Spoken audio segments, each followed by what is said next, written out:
Right, we are live. Hey guys, how's it going? Welcome back to the Kiwi Lads channel. We are here for the final round of the Rugby Championship, the first match, and it is going to be between Argentina and the Wallabies. And I'm very excited for this match, as we do know, with the way that the table is sitting, if the Wallabies are able to get themselves a win here, they will finish second on the Rugby Championship table. But I hope you are all excited for this match. This is going to be the first of two games. Second match will be between the Springboks and the All Blacks as that rematch. But looking at the table here, New Zealand sitting on 24 points. They have secured that first place position. That game later on, they are going to be trying to go for the Grand Slam. Australia here, though, if they just get themselves that win, they will be able to finish second overall on that Rugby Championship table.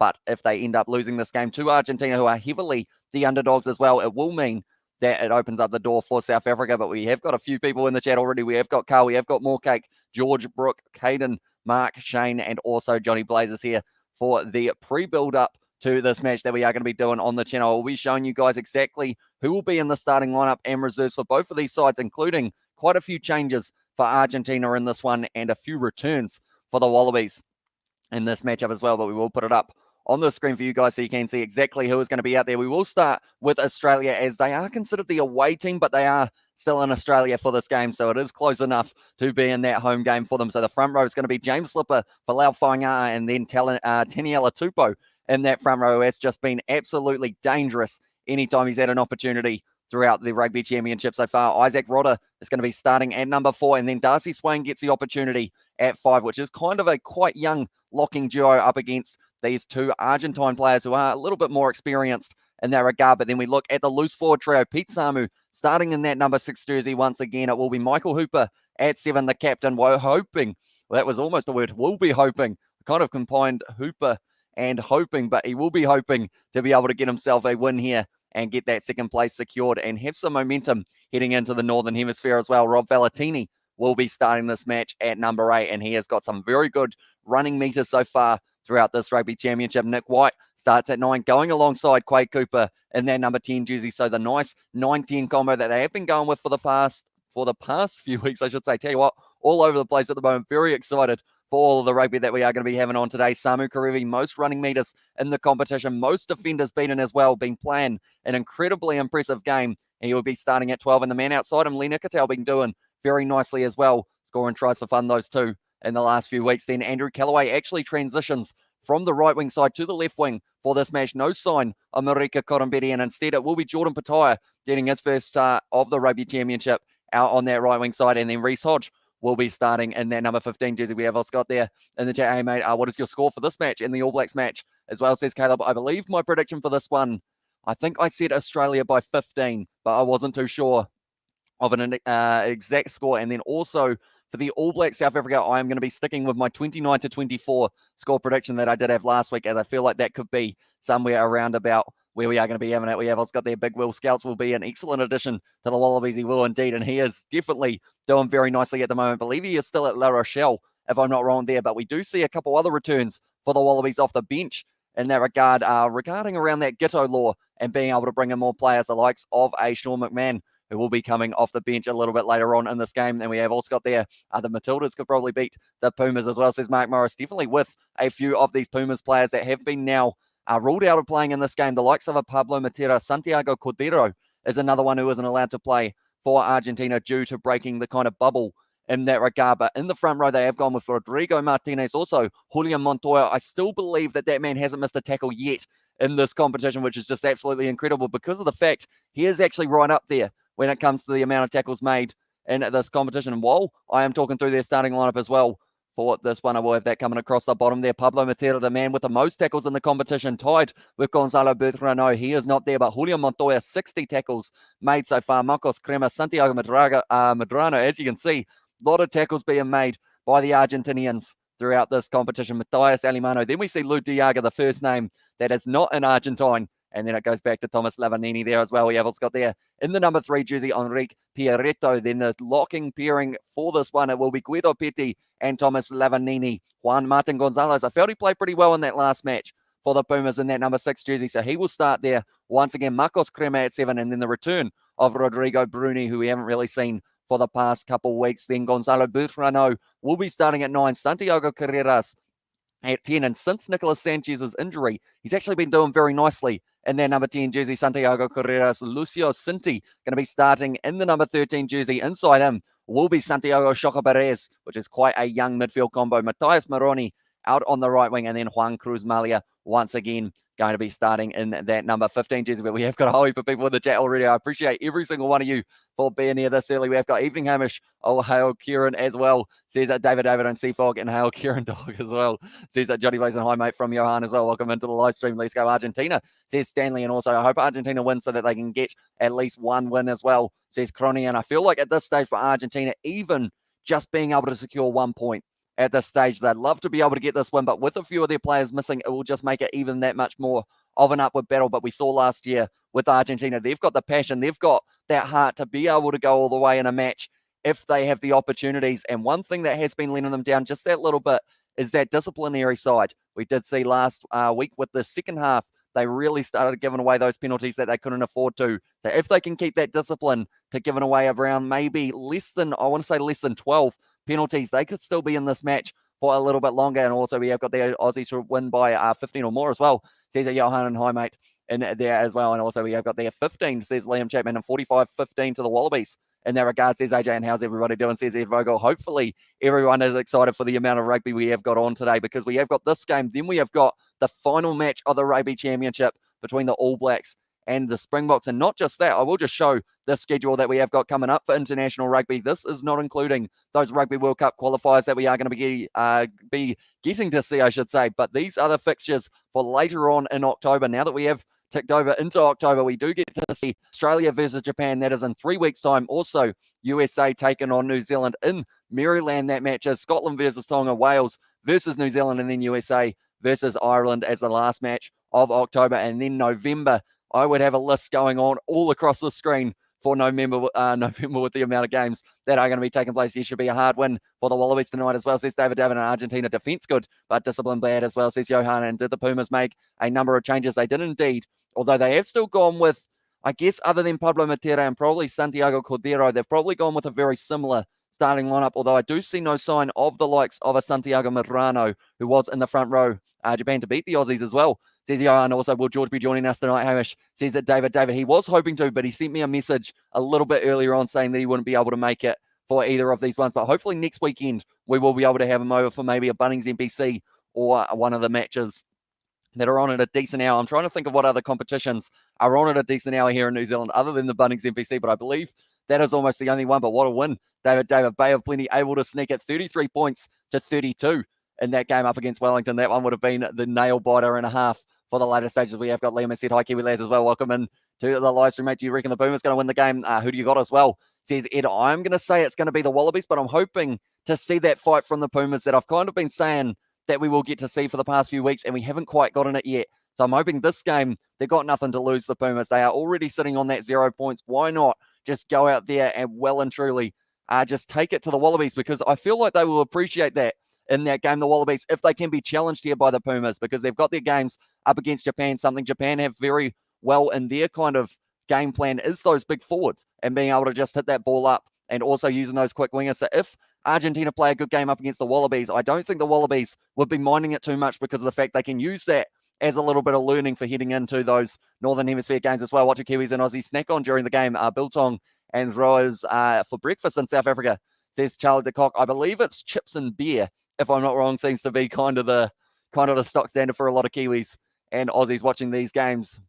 And we have got there from Morecake High, be back. Got to put the sausages out as well, says Morecake. So maybe picking a blanket could be something that is going to be on the table for dinner tonight. We have got there. What did you think Manawatu will move up? Or do you think Manawatu will move up to Premiership, says Max. At the moment, they're playing very well. Aaron Smith still with them at this stage. They were able to get that win very recently over Otago, which was a very impressive win. That's the wrong side. I almost put New Zealand versus Argentina up. We will put quickly the bench up for you guys to know exactly who is coming off the bench as well. But I'm looking forwad to seeing that game when they do get to play Taranaki, maybe in a playoff game, see who is going to be able to get the win in that regard. But looking through the Wallabies here, we can see Lachlan Lonergan getting another opportunity off the bench. Angus Bell, Greg Holmes, the oldest player since World War II to play for the Wallabies, which is just an absolute honour for that man to be able to get himself another cap for the Wallabies. It's been a while since he has had the opportunity. Matt Phillip off the bench, another man who hasn't had many opportunities as of late. Sean McMahon going to be back in that number 20 jersey, just dangerous when it comes to running that ball, and he will be coming off the bench maybe later on in the game for either maybe Pete Samu or someone in that loose forward trio, but it's very hard to take any of those three who are starting off, but Sean McMahon, definitely a man who can go out there and make an impact. James Gordon starting at 21, coming off the bench in the number 21 jersey. That is because Tate McDermott nowhere to be seen this week. Also another name that has been reintroduced into the side, James O'Connor, recently for injury, and then Tom Wright. We haven't seen him since the French games in the kind of July internationals, but now he will get an opportunity in that number 23 jersey. Facundo Bosch also will be Thomas Gallo, Eduardo Bello making up the front row replacements for the Pumas. Then it is going to be Matthias Alimano, Francisco Gorensen is going to be at number 20. Also Gonzalo Garcia, Domingo Miotti, and then Mateo Carreras, a different Carreras to the one that we are used to seeing, but he is going to get a chance late in this game for the Pumas as well. Callaway for the first try, says Stanley Murphy. Decent shout. He is actually at this stage the leading try scorer in the competition, Andrew Callaway. We'll put that one up as well. It has got 5, but that is a lie. I believe he's only got 3 if I'm not wrong there.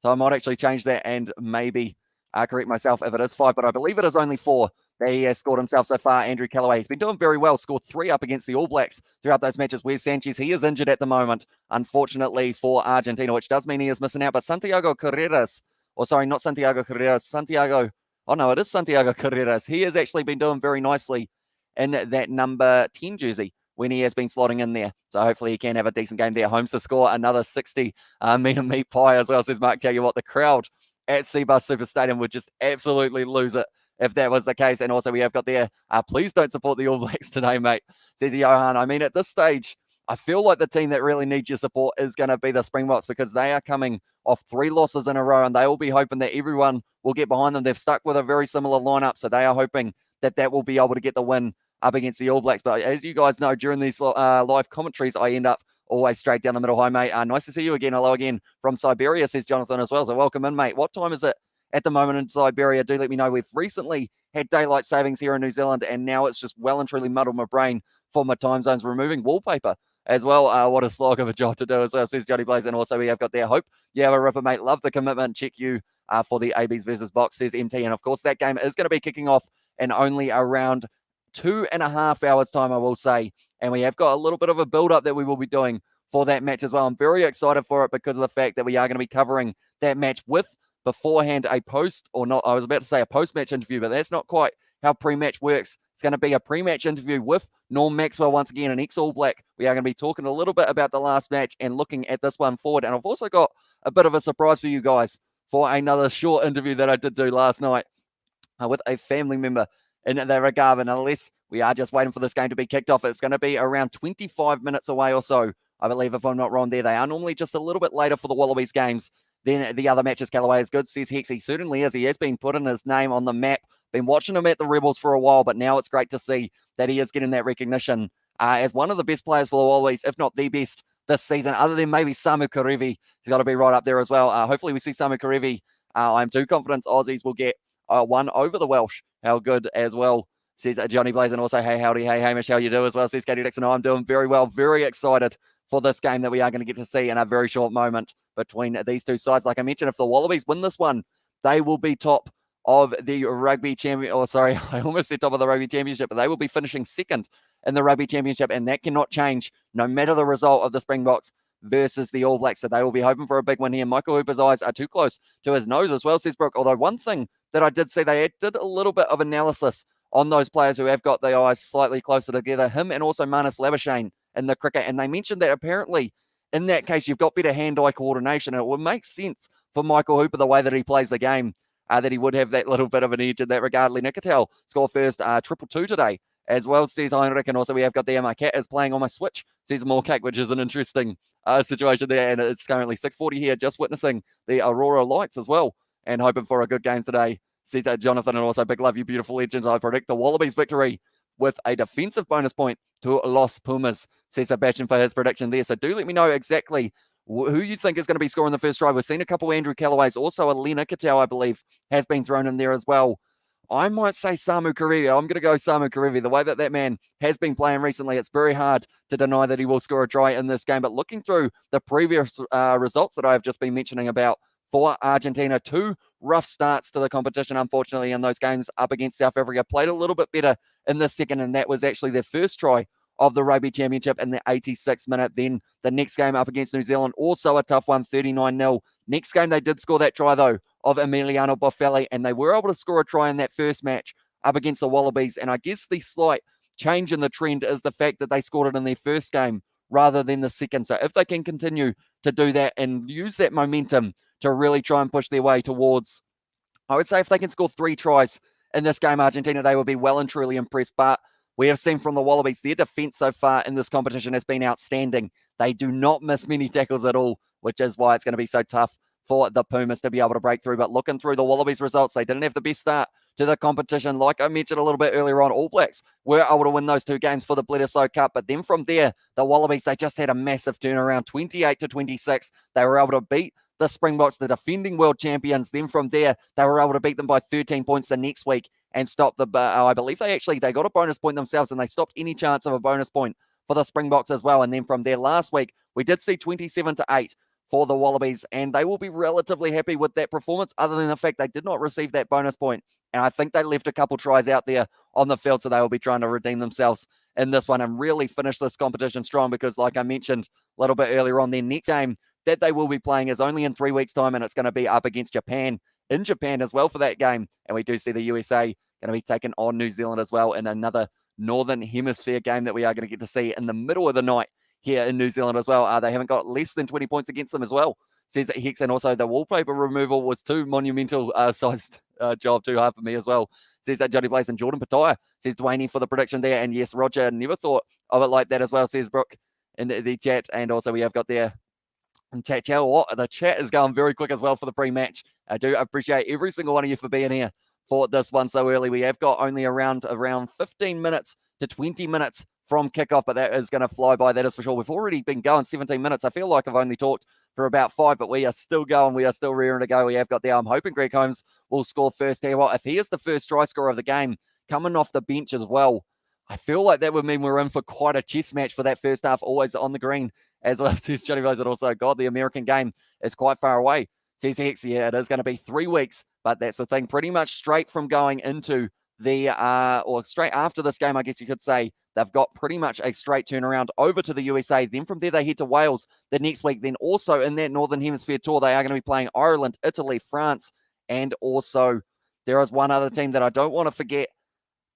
Did I say Wales? I feel like I did say Wales. Wales, Ireland, Italy, France. Actually, that might be it. I think I missed Wales, unfortunately, in that regard. But yeah, there are plenty of games coming up for all of these international sides, including when we're talking about Argentina. I believe their next game that they do get to play is against Scotland, I want to say. But I could be wrong there. Ireland as well, says Hex. It may have been the one that I did miss, but I know that they have got 5 in that regard, which does mean it's going to be very exciting. Phil gearing up with helium as well, says Brooke. I mean, that would be interesting. He'd probably float up to the ceiling, although he's got a bit of water in the bottom. So how much kind of water, I guess you could say, how much resistance does H2O affect helium? In that regard, I feel like that was a little bit too much of a science question for a Saturday night just before a game of rugby. But yeah, he's got a little bit of water in him at the bottom to try and keep him upright, because he does often fall over just a little bit in these situations. We have got Springboks would have won if they managed the clock better as well, says Sintress. Yeah, they had a very close game last week. 2 points was the difference between them and the All Blacks, which does now mean, and I guess it was 2 points between them and also the Wallabies.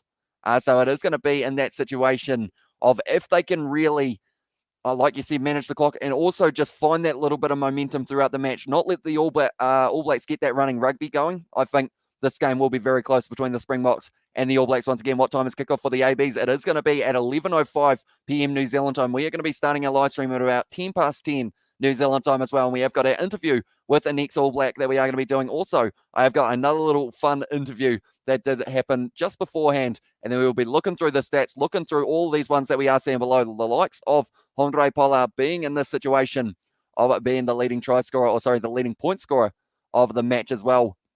But nonetheless, I will see what else we have got. We have got the defenders beaten stat.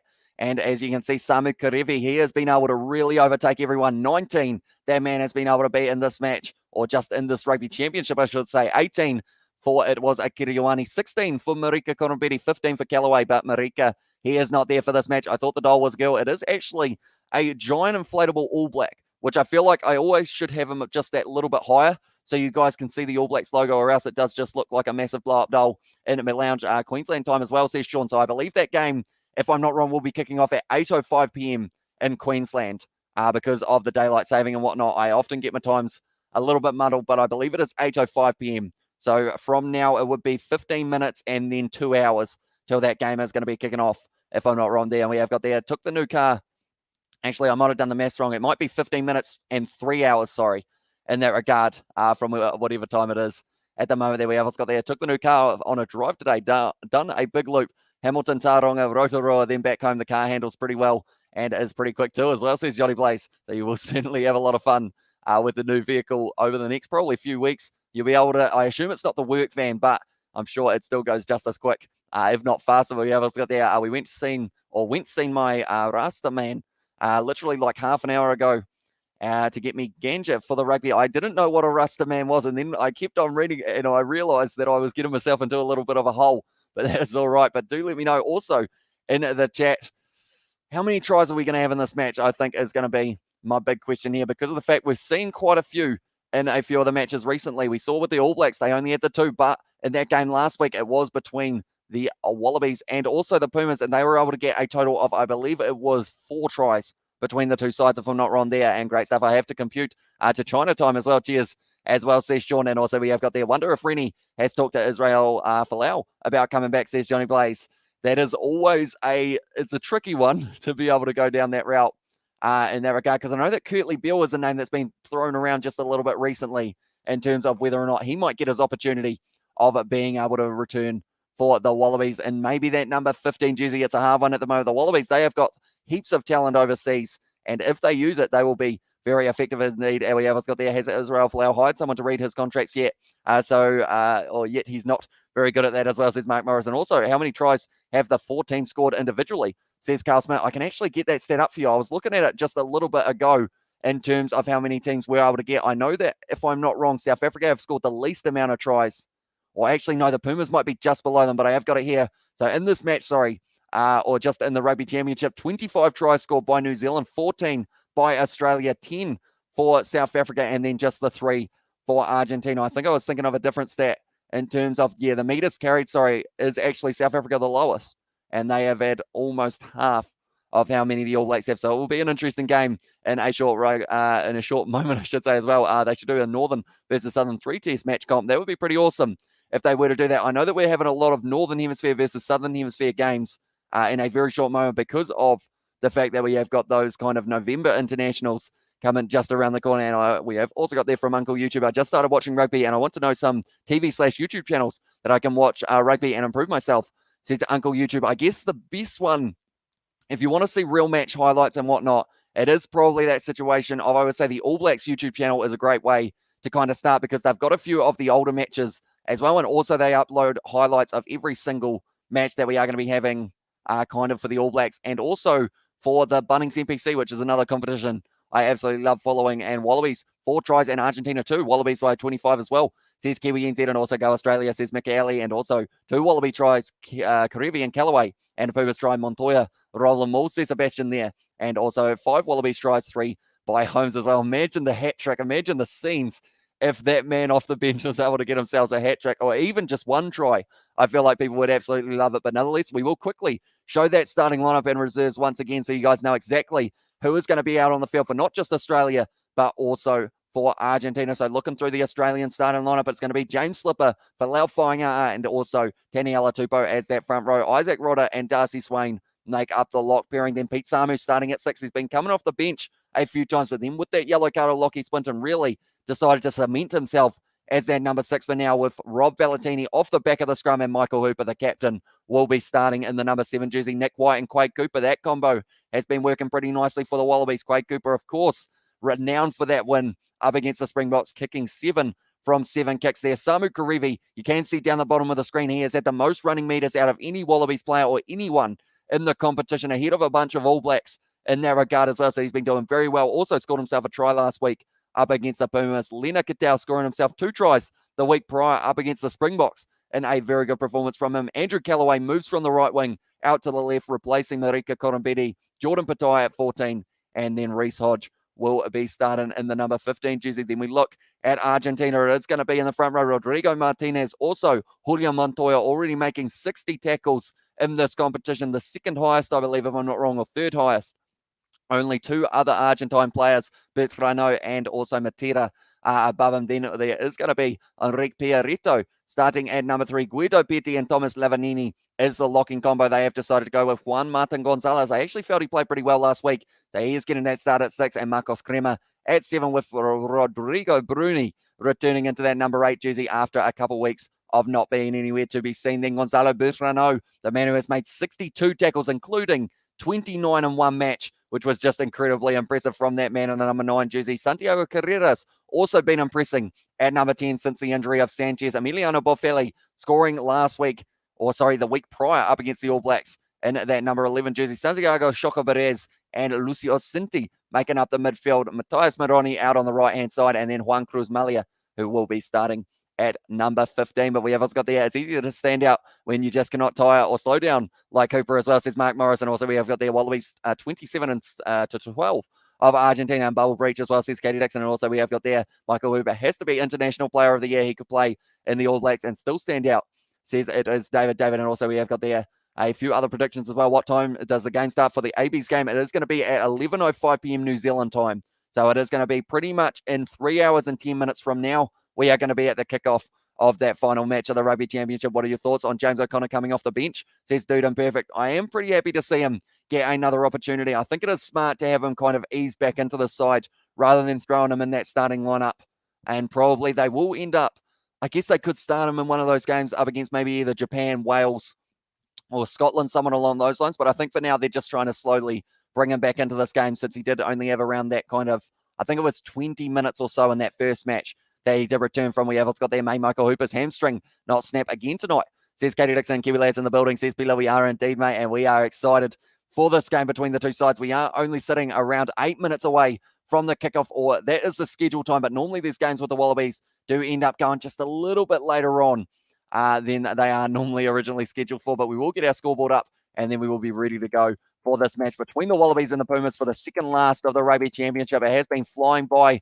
It is a shame that we are almost already at the end of the competition, but we have had some very good games of rugby. Also, some big upsets, some big victories for certain sides as well. Can the Pumas add one W to their win column in this championship? We will have to wait and see, but nonetheless, we will go back and we will be ready in just a short moment. We have got, you left out the fourth option of your multiple choice survey, the ref boo as well, says TK. Hopefully the refereeing will be pretty solid in this game. I believe it is going to be an English referee, maybe Luke Pearce, if I'm not wrong, who did actually do the game between the Springboks and the All Blacks last week in our final tonight too as well. CCX, it is indeed, although it is tomorrow night, I believe, depending on where you are in the world, unless they have changed it, of course. But I believe it was going to be 9:50 or so tomorrow night here in New Zealand, if I'm not wrong there. And also we have got there, smash that like, guys and gals, says that Johnny Blaze. And also we have got there, Japan would be in a bad place in the Rugby Championship, in my opinion. The other teams will keep up with them, unlike Ireland and Scotland as well, says Mark Morris. And also we have got there, did Pocock retire? Just wondering, him and Hooper were a savage partnership. He is indeed. I'm not sure whether or not he's doing anything along the lines of the coaching or anything like that. I assume with his amount of knowledge and the breakdown and everything, he'll be a very good signing for a side to be able to have him as an option for that coaching panel, but we will have to wait and see whether or not. I know that Adam Ashley Cooper and Matt Gitto were both playing in the MLR, and now Adam Ashley Cooper has actually gone to a coaching role rather than the playing like he was last year. Pretty harsh on Hooper, bro, says that John as well.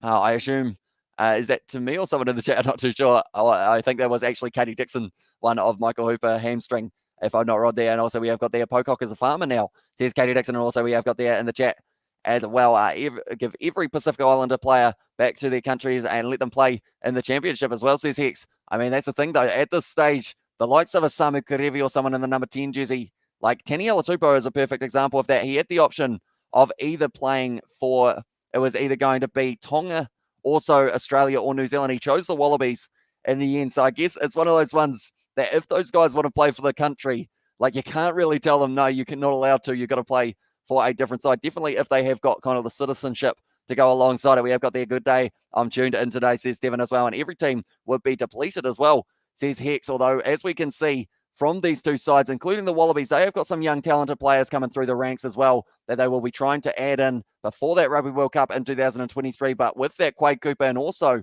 it will be Samu Kerevi combo at the moment. It is phenomenal between those two men. But at this stage now, 24 degrees Celsius for this match, clear, and also 19 kilometers away. It is at CBUS Super Stadium that this match is going to be taking place, with 75% of the people who will be in attendance due to the slight restrictions that have been added. Brian, the best run for the Pumas was in 2007 when playing South Africa in semi-final as well, says Heinrich. And also, we have got there, I just want the Pumas to get a point.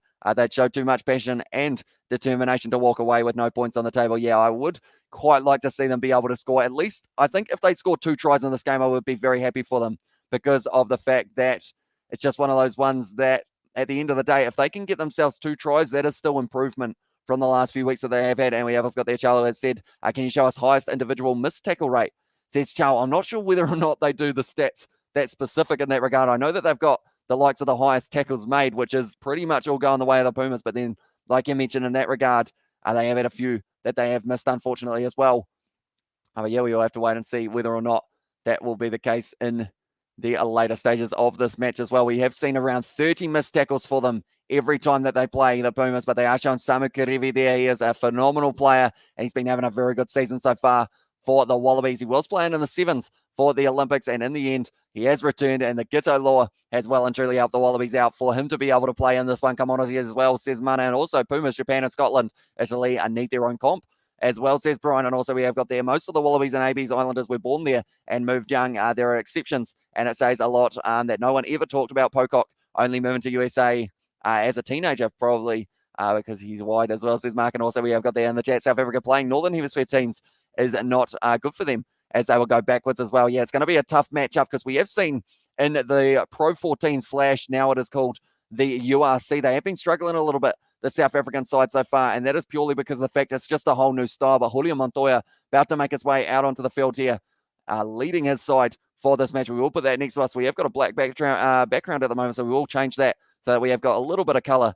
And there we go. We'll go with this one. We've got a few seats, but they are a little bit more full at the ground at CBUS Super Stadium than those ones that we have got there as well. We have also got there in the chat, Springboks versus All Blacks as well. And there says Devon, that game is going to be kicking off at 11:05, so only in 3 hours' time that game is going to be here, and it is the last game of the Rugby Championship. But we will have to wait and see whether or not that will be a close game once again, or whether there will be a big split in that regard. But nonetheless, looking through the try scorers of last week for the Wallabies and also for the Pumas while we are at it, Reece Hodge able to score in the 6 minutes, Samu Kerevi in the 18th, and then Andrew Callaway once again able to score himself another try. Julio Montoya was able to score the try. That was off the rolling maul for the Pumas in the start of the second half, and that was when they seemed like they had come out with a real purpose in that second half for the early stages. But then unfortunately from there it did end up just going a little bit backwards when they did have a couple reverse penalties. That was Marcos Kremer, who actually ended up giving away 2 and also a yellow card. So it is a little bit rough for them in that regard. But if they can keep that discipline in check, it will be very good indeed. That's the Olympic opening ceremony as well, says Scott. And also we have got the Australia 45 and 13 as well, says Be Real. And also we have got there, that's a weak argument, those island fellas in the ABs are Kiwis born and bred in Kiwiland, Samoa and Tonga have Kiwis filling their ranks. Most them blokes are born here, gone through New Zealand rugby ranks as well, says Johnny Blaze. And I did see, I know that it was or not Falau Fakatava, it was actually instead, I've forgotten his name now. I know exactly who I'm trying to say. Malachi Fekatoa, that is the man who I was thinking of. Unfortunately for him, he has actually had a serious injury at the Wasps, which does now mean that his dream of playing for Tonga that was going to be coming up relatively soon, it does mean that he is going to be missing out, unfortunately. So that is a big shame. It's going to be a serious shoulder injury, I believe it is, if I'm not wrong there. And Box will get used to palm refs as well, says Brian. And also we have got their morning Kiwi lads, says Anthony. Welcome into the live stream. And I will mention anyone who is new, be sure to leave a like. Also subscribe to the channel, because we are going to be back in less than 3 hours time for our next live stream that will be taking place between the Springboks and also the All Blacks, and that's going to be the final game of the Rugby Championship. If you hold your nose and talk, you'll sound like Malachi Fekatoa as well, says Johnny Blaze. And also we have got their close first half, I reckon like 13-7, but Australia blow them out second half 35-10 as Kai's prediction. There was Lukan Lotto as well. I assume that is Salakai Lotto, and at this stage I know that his wife was having a baby, which I believe is why him and Hunter Paisami are both still missing if I'm not wrong there, but they will be rejoining with the side more than likely when we get into those kind of Northern Hemisphere games that are coming up, which I will show once again 3 weeks' time is when we are going to get to see the Wallabies facing Japan, which is a game we haven't really seen in a wee while, so it's going to be exciting. 21 days, 22 days, we do get to see New Zealand taking on the USA, and then also Tonga versus Scotland the week after, Wales versus New Zealand, and then USA versus Ireland. But there are also a few more games that will be taking place for the Wallabies in that tour. They are going to be playing not just Wales, not just Scotland. They have also got a game up against England,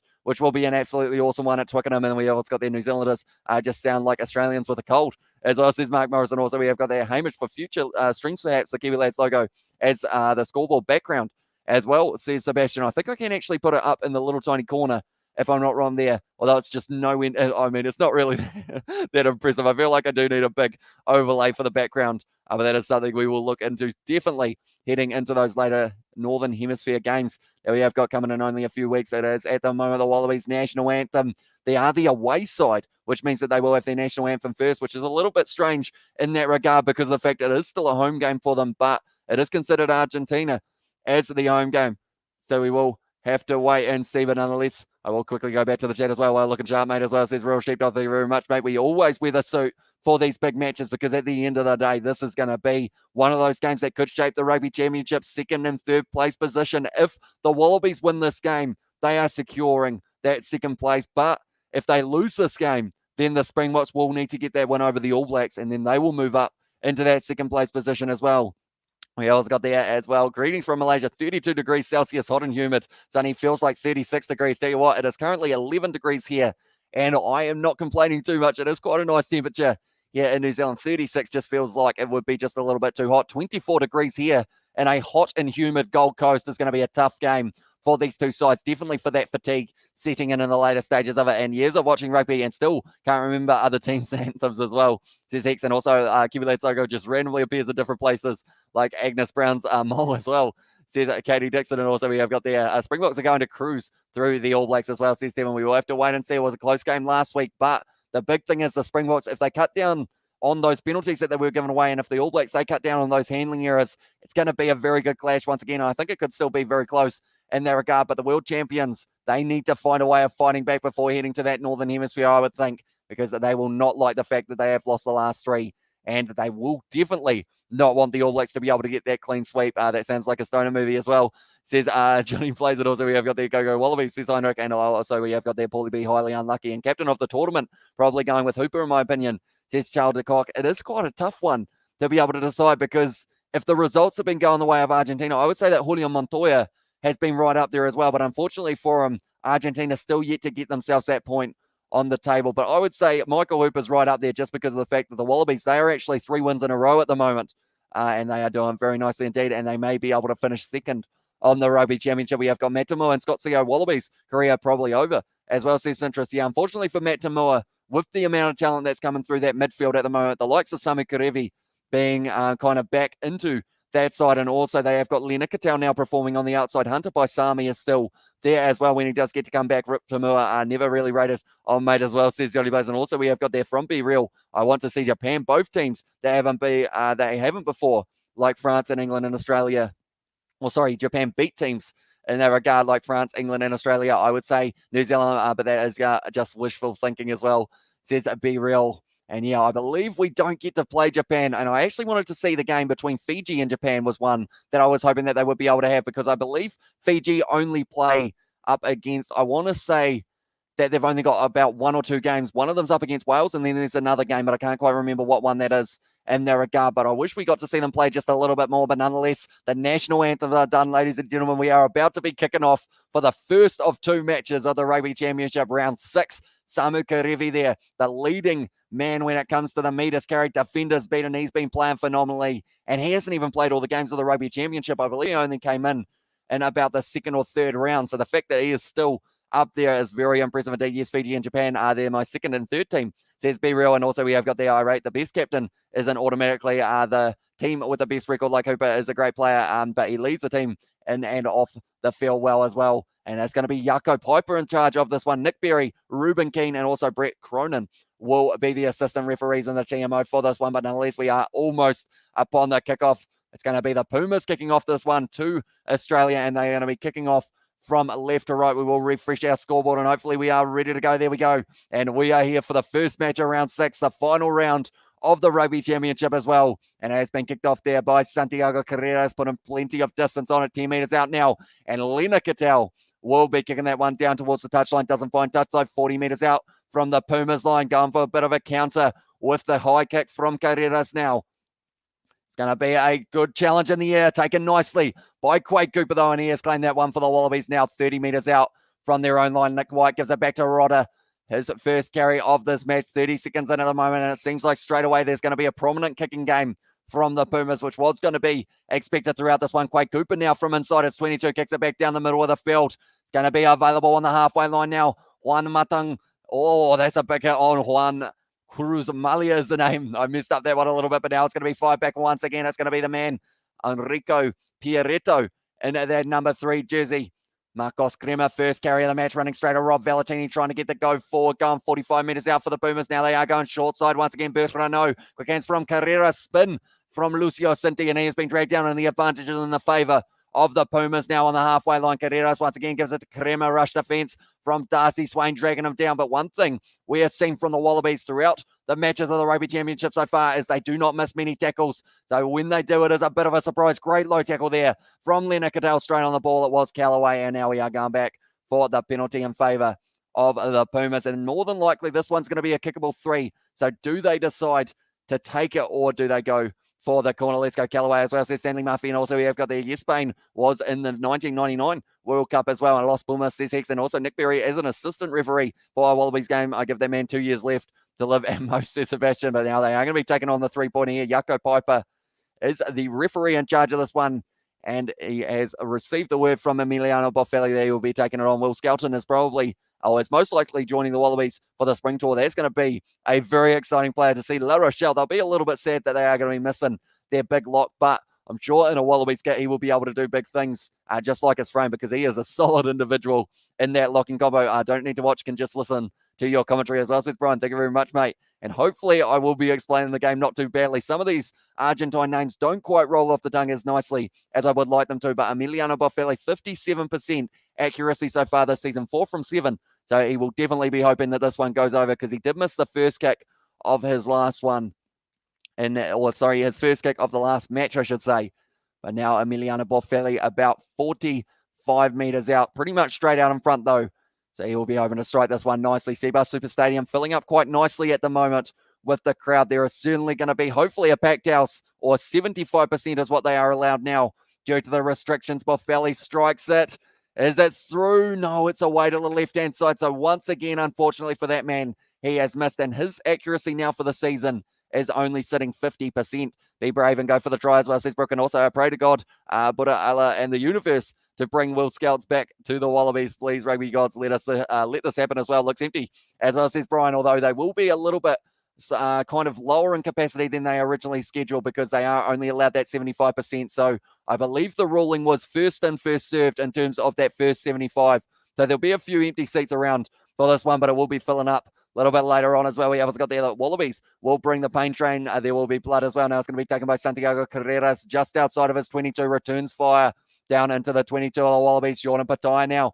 His first carry, I should say, of the match. Offload on the outside, Rob Valentini. Got Nick White on the inside as well, linking up nicely, but dragged down by Cinti, 40 metres out at the moment here for the Wallabies. Pattaya plays halfback, gives it back to Cooper now, using the back line. Darcy Swain offloads the slipper for his first carry. Hooper now slotting in at halfback. Back into the hands of Cattell, trying to find the gap. Wrestled down to the ground, though, by Juan Maton Gonzalez, and this is going to be a penalty now up against the Pumas. I believe they were playing the advantage for offside, and now the Wallabies will have a chance of being able to add 3 points. And Pete Samu and also Marcos Crema straight away just having a little bit of a chat early on. Both players play very passionately. Definitely Marcos Crema. So we'll have to wait and see whether or not that will affect him later on in the game. Michael Hooper at the moment asking where the mark is.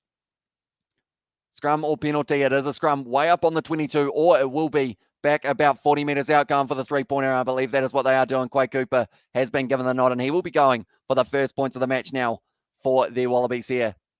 We will add that one now. We are up to 4 minutes. Every once in a while, we'll update that. For some reason, it does freeze itself every once in a while, but I believe it was the offside penalty that was going the way of the Wallabies here. But Jordan Petaia straight away looking for that counter run, and the offload game from the Wallabies is something we saw that was very prominent in that first game between them and the Pumas, and also throughout those games up against the Springboks. They were just able to get that ball moving, which was very important indeed to be able to just keep on getting that ball kind of recycled quickly and not let the opposition catch their breath. But 5 minutes into this game now, Quade Cooper straight out in front will be kicking this one for the post, and this one will be about 35 out. So this one well and truly within its distance. How many cards tonight, fam, as well, says Katie Dixon. I think we're going to get to see, I want to say there'll be a yellow card for, I think there's going to be one yellow card for one of these two sides. I haven't quite decided who it is going to be, though. We have got there at least two yellow cards as well. And good, says Lake Show, and also nailed it. Woo, says Brooke. And also we have got there in the chat, I think Australia are contenders for the World Cup. I can see an England versus Wales quarterfinal, which scares out of me as well, says Be Real. Oh, okay, Quade Cooper struck it away to the left-hand side as well. So 2 missed conversion attempts at this stage, 1 for each side. And now it does mean that we will remain 0-0 after the 6 minutes in the early stages. Red card, JK as well, says a Lake Show. And also we have got there 420 smokers straight all aboard, says Jody Blaze there. But our Research taking this one 40 meters out now from his own line, puts that very high. Samu Karevi and also Reece Hodge will be chasing this one, trying to contest in the air. It's bounced back on the side of the Wallabies. Hooper offloads it back now out to Nick White. Quade Cooper joining the line, trying to pierce the gap. Big hit on him though by, I believe it was Rodrigo Martinez. Nick White passes back. Samu Karevi. Now they've got the men on the outside. It's going to be Michael Hooper trying to pierce the gap, but he has been dragged down 40 out from the Pumas line. Nick White now passing across to Darcy Swain, trying to do the step. Rolling maul starting to open up here for the Wallabies, but it has been dragged down. Once again, phase after phase put together here for the Wallabies. James slip a little offload back. It's a flat forward pass. It's a forward pass, but they are not going back for it. So we will have to wait and see what that happens. Definitely if there is a try coming up very soon for the Wallabies. But now Nick White goes back into the hands of Rob Valentini. Quade Cooper now fires it back across field. Pete Samu, 25 meters out at the moment for the Wallabies. They've been told to release him once again. Nick White passes it back. Quade Cooper inside ball bounces off Danny Alatupo, and that one is going to be a knock on. And now it is going to be going back for the scrum to the Pumas. We have got their VIP access for me, brother, as well, says Johnny Blaze. And is George at the pub, or is he sick? I believe he is still sick at this stage, so he isn't able to go to the pub, which he is very disappointed about. They are showing there the forward pass from Leonard Cattell, only about a meter forward, straight in front of Jaco Piper. We have got Lovely Commentary, bro, as well, says Lake Show. And also we have got their Cooper got Falcon as well. Yeah, he did get hit very hard by, I believe it was Rodrigo Martinez in that number 1 jersey being brought in for this match as well, looking like he wants to make an impact in that front row, and a perfect opportunity to be able to make an impact is the scrum time for them, because they are just inside, or just outside, of their own 22. They need to make sure that they get a good push here, the Pumas, and they don't end up giving away the penalty. And also we have got their Piper missing a 3 meter forward pass as well, says Didel Def, and also not Cooper, Tupo, as well, says Mark Morris, although, it's going to be a penalty to the Wallabies. Only 30 meters out, and now I would think more than likely they will decide to take on the 3 points once again. It is in the hands of Quade Cooper. We have also got their penalty as well, says Brooke. And also, if Australia wins this match, they are guaranteed second place, right, says Be Real. They are indeed. So I will show the table for you guys who are tuning in while we have got the stoppage and waiting for them to line up this kick. So pretty much as we are sitting now, New Zealand, all the little Kiwi Lads logo is actually in the way. One moment, I will get rid of that in just this short moment. There we go. So pretty much New Zealand are sitting on 24 points at the moment, followed by Australia, who are sitting on 13. So all they need is just that win in this game, the Wallabies, and they will be able to secure that second place position. But if they do lose this game to the Pumas, then all of a sudden it opens up the door for South Africa to be able to leapfrog them on the points table. But yeah, we will have to wait and see how this one will be ending. But Quade Cooper now looking like he is going to be lining up this kick once again. A little bit easier than the last. He doesn't normally miss too many of them, Quade Cooper. Definitely not since returning for the Wallabies after around 1,500 days that he was away from his career average of 68%. They will be hoping to bump that up by just a little bit. We have got there the pass was so forward, it went back to the future as well, says Citrus. And also we have got there Argentina. Argentina just need to keep it tight, tackle and maintain their discipline, and they'll give themselves a good chance for the win as well. That one has gone over from Quade Cooper. So now the score early on in this game, it is going to be 3-0 for the Wallabies. But both sides already having that missed kick opportunity a little bit earlier on. So both will be open to try and make their way towards a few tries being scored. The Wallabies would absolutely love to be able to secure themselves a bonus point in this one over 3-0 as well, says Heinrich. And also we have got the miss it, says X, and also Kiwi Lads logo isn't in the way. The Kiwi Lads logo is in the way as well, says Sebastian. And also we have got their Tubro looking good handsome as well, says Aniva. Thank you very much. Of course, anytime that it is a day that we have got a little bit of rugby on. Definitely international rugby. We do end up wearing the suit, and that is exactly what we have got here. But now it's going to be the Pumas kicking off this one here for themselves once again, down to the 22 of the Wallabies. And it will be hopefully a nice, easy take here for them as well, while it is freezing just a little bit, which is interesting, but it's been taken inside of the 22 there by the Wallabies, and Nick White now rolling this ball back 15 meters out from the own line, 10 minutes into this first half. It's gone very close to the touchline, and it has gone out from Nick White, so now it will be the line-out throw for the Pumas in this one as well. The Kiwi Lads pitch was in the way as well, says David, and also Argentina not hungry enough, says at Lakeshore. Lakeshore. I keep on saying that wrong. And hey, man, says Riley Bennett as well. Welcome in to the live stream, mate. Do appreciate you being here for this match. And it's the first of two that we are going to be watching for the Rugby Championship. I'm hoping that they are going to update the scoreboard very soon. There we go. It is now 3-0 for the Wallabies there. But now Julio Montoya throwing this ball in, taken nicely for Guido Petty. Now Santiago Carreras offloads it backwards, and it's going to be Shoka Perez hitting the ball up just inside of the half of the Wallabies now. And it will be the Pumas who are on attack. Going to be Bertrano now. Montoya passes it back to Carreras now on the outside. They've got a couple men as the option. Emiliano Boffelli trying to shunt off the tackle of Jordan Patai, but he has been able to drag him down. Bertrano once again to Carreras. Crema tackled by his opposite number, Michael Hooper here. Bertrano short side once again. Juan Cruz Malia, quick hands here from the Pumas, and he is getting picked up, almost thrown into touch, and now it will be Rodrigo Bruni, who has somehow almost been able to keep himself in the field of play, but it will be the Wallabies who have got that line out throw. Looked like someone fell over in the background, maybe with an injury. If I'm not wrong, Jordi Pataya looks like he is going to be down with maybe a knee or something, which is not good news because he has only just come back from his last injury. Do you straight your stuff in your suit down the back streets of Hemisphere? I do not. I don't think I've worn it out of the house other than maybe on 2 occasions, if I'm not wrong. But they were kind of for the special occasion type ones. In that regard, check out the channel, guys. Much love as well, says Lake Show. And also, great day to all. Greetings from South Africa as well. Good morning, I guess I should say as well. I believe you will be sitting at the moment. What is the call there? I believe they closed the gap just a little bit early there for the Pumas. What is Jaco Piper? Okay, not straight is the call there. I was wondering what happened there. Nick Berry was kind of looking at him as well, as if to say what has just happened. But now it does mean that it will be the line-out throw now for Julio Montoya. So that one has been reversed, but now about 40 or 35 meters out here, it will be the Pumas once again with another attacking opportunity. Now, their only try that they were able to score last week was off a rolling maul up against this Wallabies side. Can they do the same? They'll have to march forward about 30 meters to be able to do so from here, but maybe it could set up the opportunity in the back line, but instead it's going to be stolen there by the Wallabies, and they have taken the ball straight back. Now Jordan Pataya tries to kick it downfield. It's been charged down partially, and now it's on the side of the Pumas once again, going for the 50-22 straight into the hands almost of Pete Samu. He has had a little bit of a juggle with it, but now Quay Cooper kicking this one back downfield to the 22 of Argentina. It will be once again Juan Cruz Malia with the kick in behind, trying to find that space and behind the defensive line of the Wallabies. But now Reece Hodge takes it, and he has got a long boot, will be allowed to find touch, but instead kicks it straight down the middle of the field, taken nicely by Emiliano Boffelli. We are going to get to see another kick here. Oh, that's an awkward one there.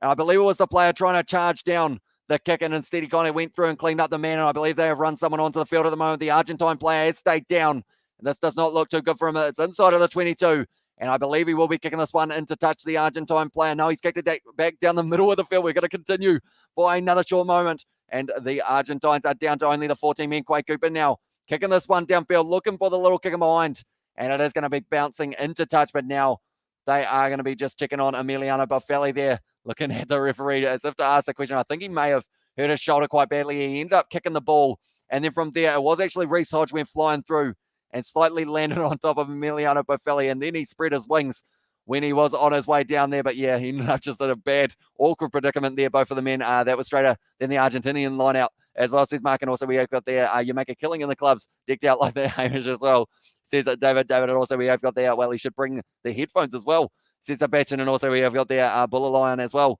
and we have got there, welcome to rugby tennis, shake my head as well, says Interest. And Bulla Vanaka says a Lion, welcome into the live stream. It is great to see you guys all here for this first match of the Rugby Championship round 6. It is the second last match of the competition. Reece Hodge now going for a bit of a cross kick. It's opening up for Galloway. It's out on the full, and now they will be going back, and it will be Argentina once again with this line out throw. So a few early kicking mistakes from both sides so far, and Cheer Rugby fam as well, says a line. And also we have got there 160 people watching, 88 likes. Physically assault the like button, y'all, says Katie Dixon. Yeah, if you haven't already, be sure to leave a like on this live stream. It is hugely appreciated, the amount of support you guys have been showing on these live streams, and we have got still one more big match tonight, and that is going to be between the All Blacks and the Springboks for the rematch of that last one as well. Be interesting to see how England go in the autumn internationals with the much changed squad. They have actually got quite a few young talented players coming up through the ranks as well, I believe, if I'm not wrong. Also, was it Lewis Liner has recently signed for them, and of course we kind of know that name from the Harlequins. He is out on the wing for them, and his father was Australian, if I'm not wrong there, which is why I kind of know the name. But other than that, I'm looking forward to seeing the likes of Marcus Smith and everyone along those lines getting an opportunity for England in the later stages of the year. But now Marcos Crema driving through the tackle with Samu Karevi, something you don't really see too often. Bertrand no now kicking behind from Juan Cruz Malia, looking for the corner. Too much on it, or is it? No, Reece Hodge puts it down. Didn't trust that Lucio Cinti wasn't going to be able to get back there. So now it does mean that it will be a goal line dropout with the new rules that were added in for this competition, and also any other competition that did start after August the 1st, I believe it was. Smash that like button tonight, peeps, as well. And thanks, bro, says Mana. And also, where you guys from? Says Lake Show. And I believe, depending on where everyone is from, it will depend on the kickoff time for that All Blacks versus Australia game. I believe in South Africa, it is going to be a 12:05 p.m. kickoff. Australia will be kicking off at around that. I want to say it's an 8:05 p.m. kickoff, but I could be wrong in that regard. And also in the UK, somewhere around that kind of 11:05 a.m., I believe. Oh, drop goal attempt here from Santiago Carrera. Struck it all right, but it's going away to the left.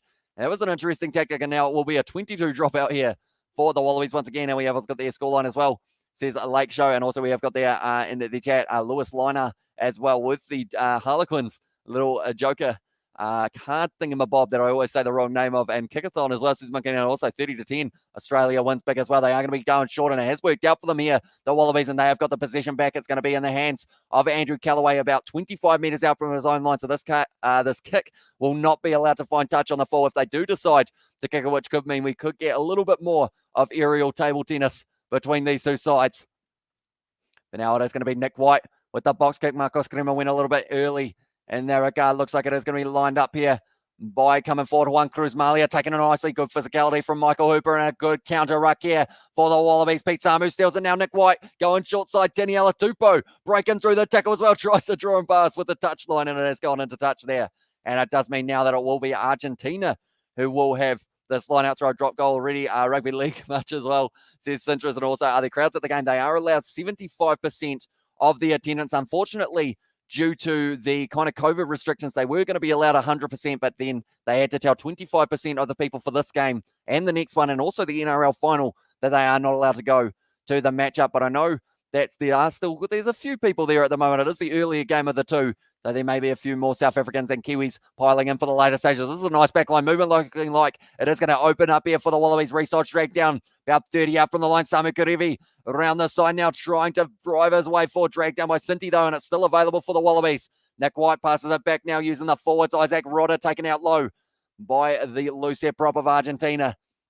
Quade Cooper now fires it back. Lena Cattell looking for the cutout pass instead. Decides to go right next to him. Pete Samu dragged down there by Julian Montoya, who I believe has only missed a very, very few number of tackles throughout this Rugby Championship so far. 6 phases now for the Wallabies. Quade Cooper once again going back. Samu Karevi cutout pass to Michael Hooper. Tries to spin, but he is dragged down by Emiliano Boffelli. Samu Karevi playing up back once again. It's going to be Isaac Rodder offload to Rob Valentini. Taking contact once again. The Pumas at the moment staying strong in that defensive line. Still available on the side of the Wallabies. Once again, White goes back to Cooper. Andrew Callaway now linking up in the midfield. Oh, Jordan Pataya almost lined up in that tackle, but instead with a quick answer out to Folau Faia'a. And they are almost going to be up to 10 phases here, the Wallabies. That is something that we haven't really seen from them too often, because they are always looking for that offload. Quade Cooper now trying to pierce the gap, not able to find the offload. On the inside now, it's going to be Nick White. Goes back to Pete Samu. He had Callaway with him instead. Takes the contact once again. Almost stolen, and it is Julian Montoya wins the penalty for the Pumas there. Nick White not too happy with Gonzalo Bertino. He keeps on putting his hand on his shoulder for some reason. Oh no, it was actually the man in the number 14 jersey, which is in this one, Matthias Maroni. We have got there in their proud of Dave Rennie for bringing the Aussies back into the world in there. And also Argentina going to have to lift their game if they want to win, says Lion, and Argentina win, says Sabarato. But if you haven't already, be sure to vote in that poll in the chat and let me know exactly who you guys think will be winning this match between the two sides. I believe at the moment it is heavily in the favour of the Wallabies, but we will have to wait and see whether or not that will be the case in the later stages of this live stream. They are sitting 71% of the votes have gone the way of the Wallabies at the moment, and we are sitting 3 likes away from the 100. So if you haven't, be sure to hit that like button and also subscribe to the channel if you are new, as we are going to be back for the Springboks versus the All Blacks, and also all of the fixtures that we are going to be seeing for Argentina and Australia in the future of the November internationals, the likes of Australia playing Japan. Argentina, I think they are going to be taking on Scotland, if I'm not wrong there.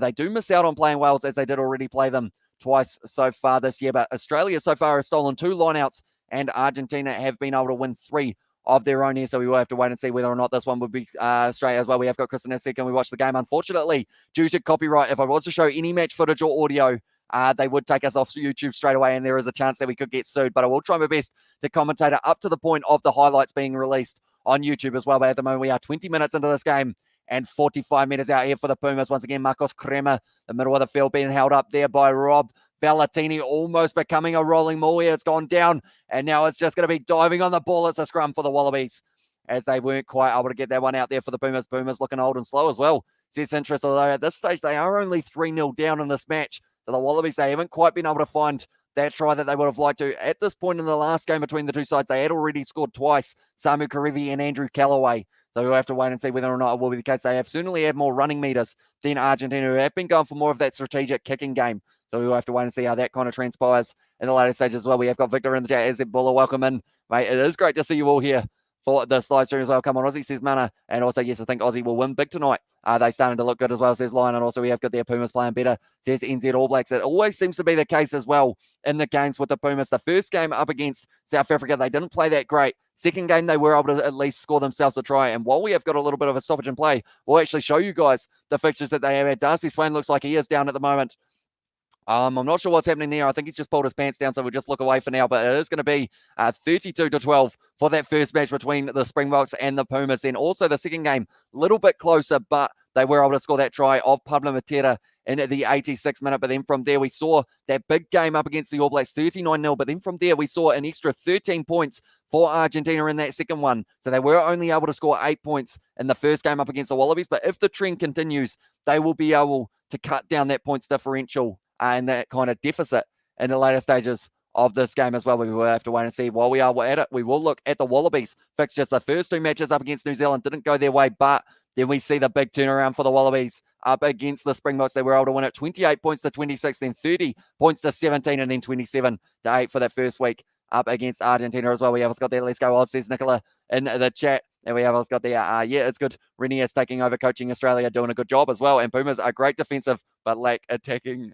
structure as well, says Lion. And that is one thing that unfortunately for them throughout their first kind of few matches, they've had to make a huge amount of tackles. That is why when I was showing that stat before in terms of the most tackles made in the competition, there is a reason we see so many Argentine names here. Pablo Matera, Gonzalo Bertrano, Julio Montoya, Marcos Kremer, the list goes on. And the reason for that is they have had to make the most tackles out of any team in the Rugby Championship by massive amounts. That was quite a flat pass from Quade Cooper. And that one was called forward by Jaco Piper, I should say, not Marco Piper. There is a couple Marcos for the, it will be the Argentinian side, such as a Marcos Kremer, who we did see last week end up with that yellow card. But we have to get their prediction. When South Africa plays New Zealand, our viewers count will be multiplied to 1,000+ viewers as well. Says Ruthlessly Relentless Evolutioneer as well as the name there. And yeah, tell you what, the last week's live stream was absolutely incredible, the amount of support that we got on that one. But we have got plenty more content coming before that match as well. We are going to be doing our pre-match build-up that we did last week, which does involve an ex-All Black interview. Once again, we are going to be talking about last week's match and what we think will be happening in this one. Also, a nice little surprise in terms of another interview that I was able to organize kind of last minute due to a few technical difficulties. So hopefully that one you guys will enjoy in that regard as well. But now this front row going to be going with the scrum reset once again.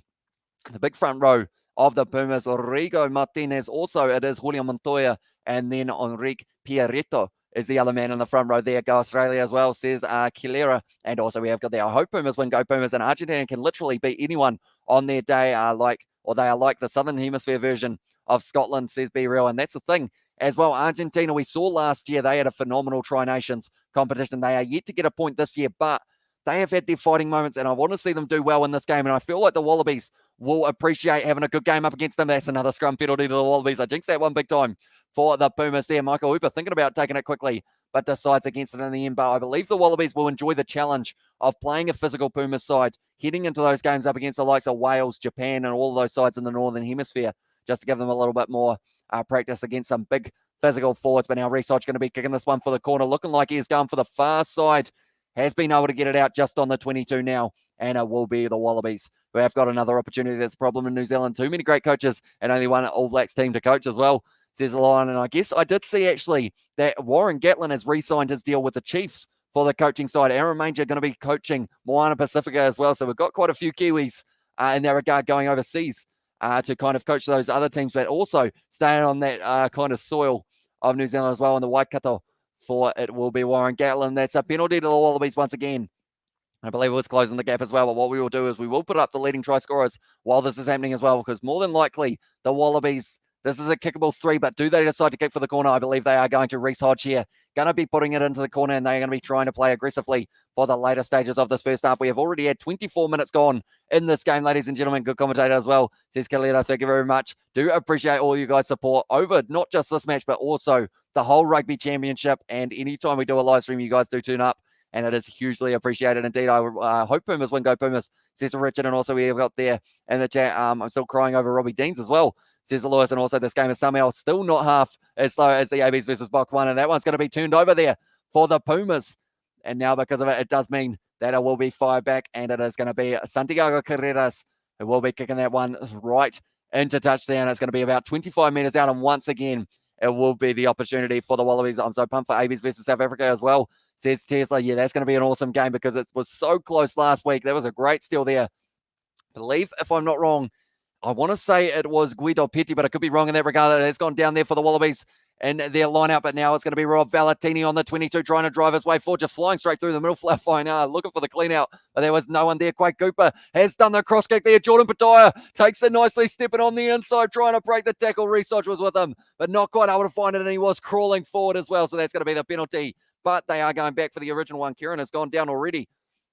It's still early in the night, Kieran. You got to try and stay up on your feet for a little bit longer, mate. But nonetheless, that was a very nice move there for the Wallabies, using that back line. And also, Quade Cooper saw the opportunity for the cross kick, went out into the hands of Jordan Pataya, but he just wasn't quite able to link up with Reece Hodge, who was running across to help him out as well. I want to see 6+ tries tonight as well. And also, Lena Cattell for the first try, says Heinrich. That is a very decent shout, the way that man has been playing recently. He has been able to pick himself up 2 tries in that more recent fixture up against the Springboks as well. So maybe he can do the same in this one. We will have to wait and see. But now at this stage, Reece Hodge once again kicking for the corner. They are going to be playing very aggressively here, the Wallabies. They did take on the 3 earlier on, which did give them that little bit of a lead. But now they are smelling blood in the water, and they want to get themselves the first try of this match.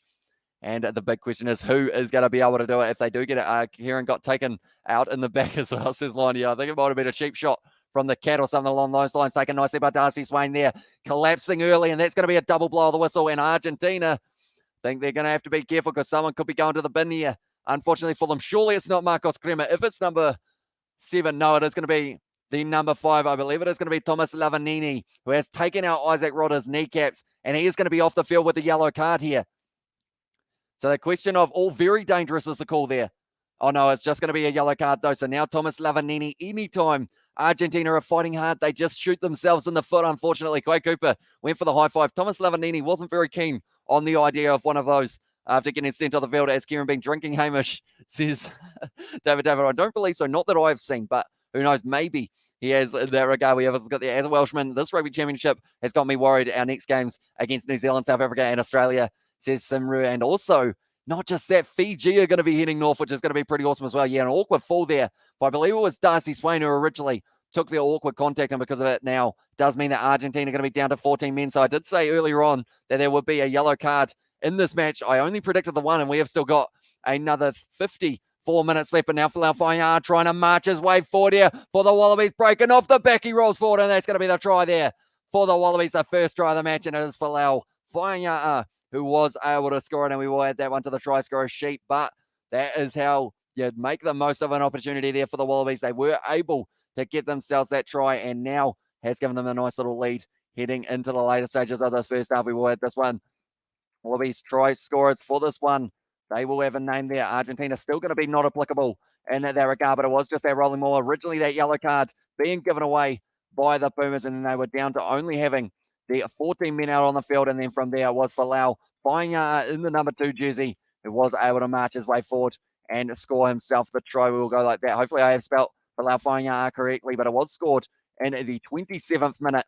Oh, that's a 30. So we will change that to a 27, but it was just that rolling ball only a few meters out and dives over the line, and he was able to score himself the try there for the Wallabies. And you can see there, Thomas Lavanini, he knows that he made a big mistake there, and Kenron got Lalisio'd as well. We have got there from line and also try. And there it is, says Katie Dixon, it is indeed.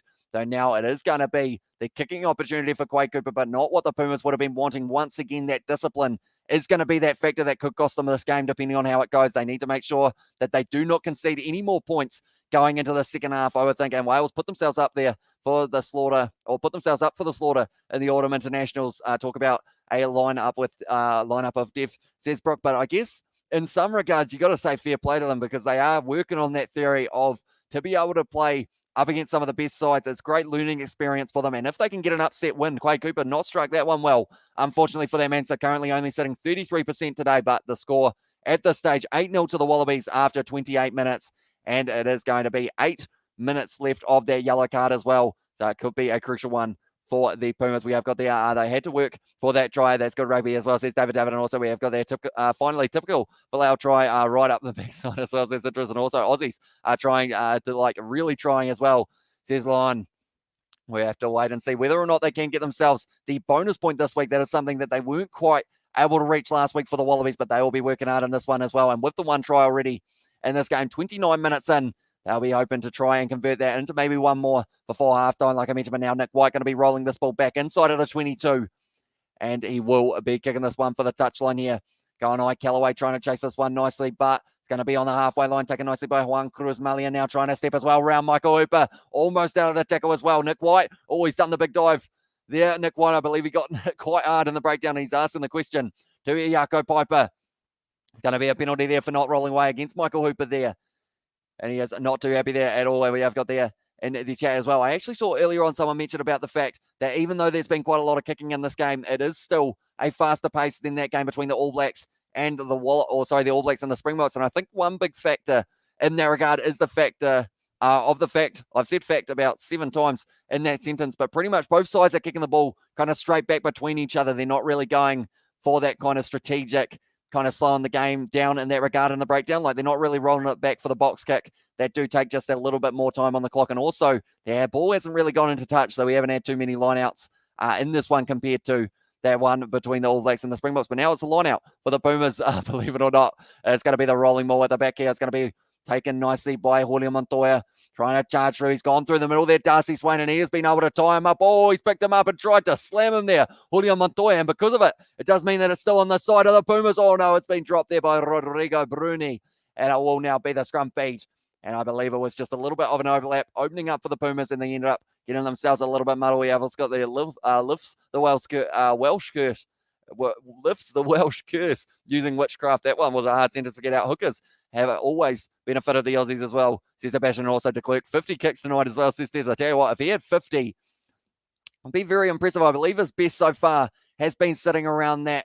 I believe he made 44, or as a team, they made around 44 in that first game up against Argentina. But yeah, that ball dropped by Rodrigo Bruni, unfortunately. Just that little bit of an overlap, and the coach, he is looking a little bit disappointed there. We have got there. What's up with the Reservoir dog suits collaboration as a Warrior fan? I assume that is the suit, but pretty much anytime there is a big match on this channel, it became kind of a trend that anytime we had a match that was worthy of like dressing up for it, we ended up wearing a suit.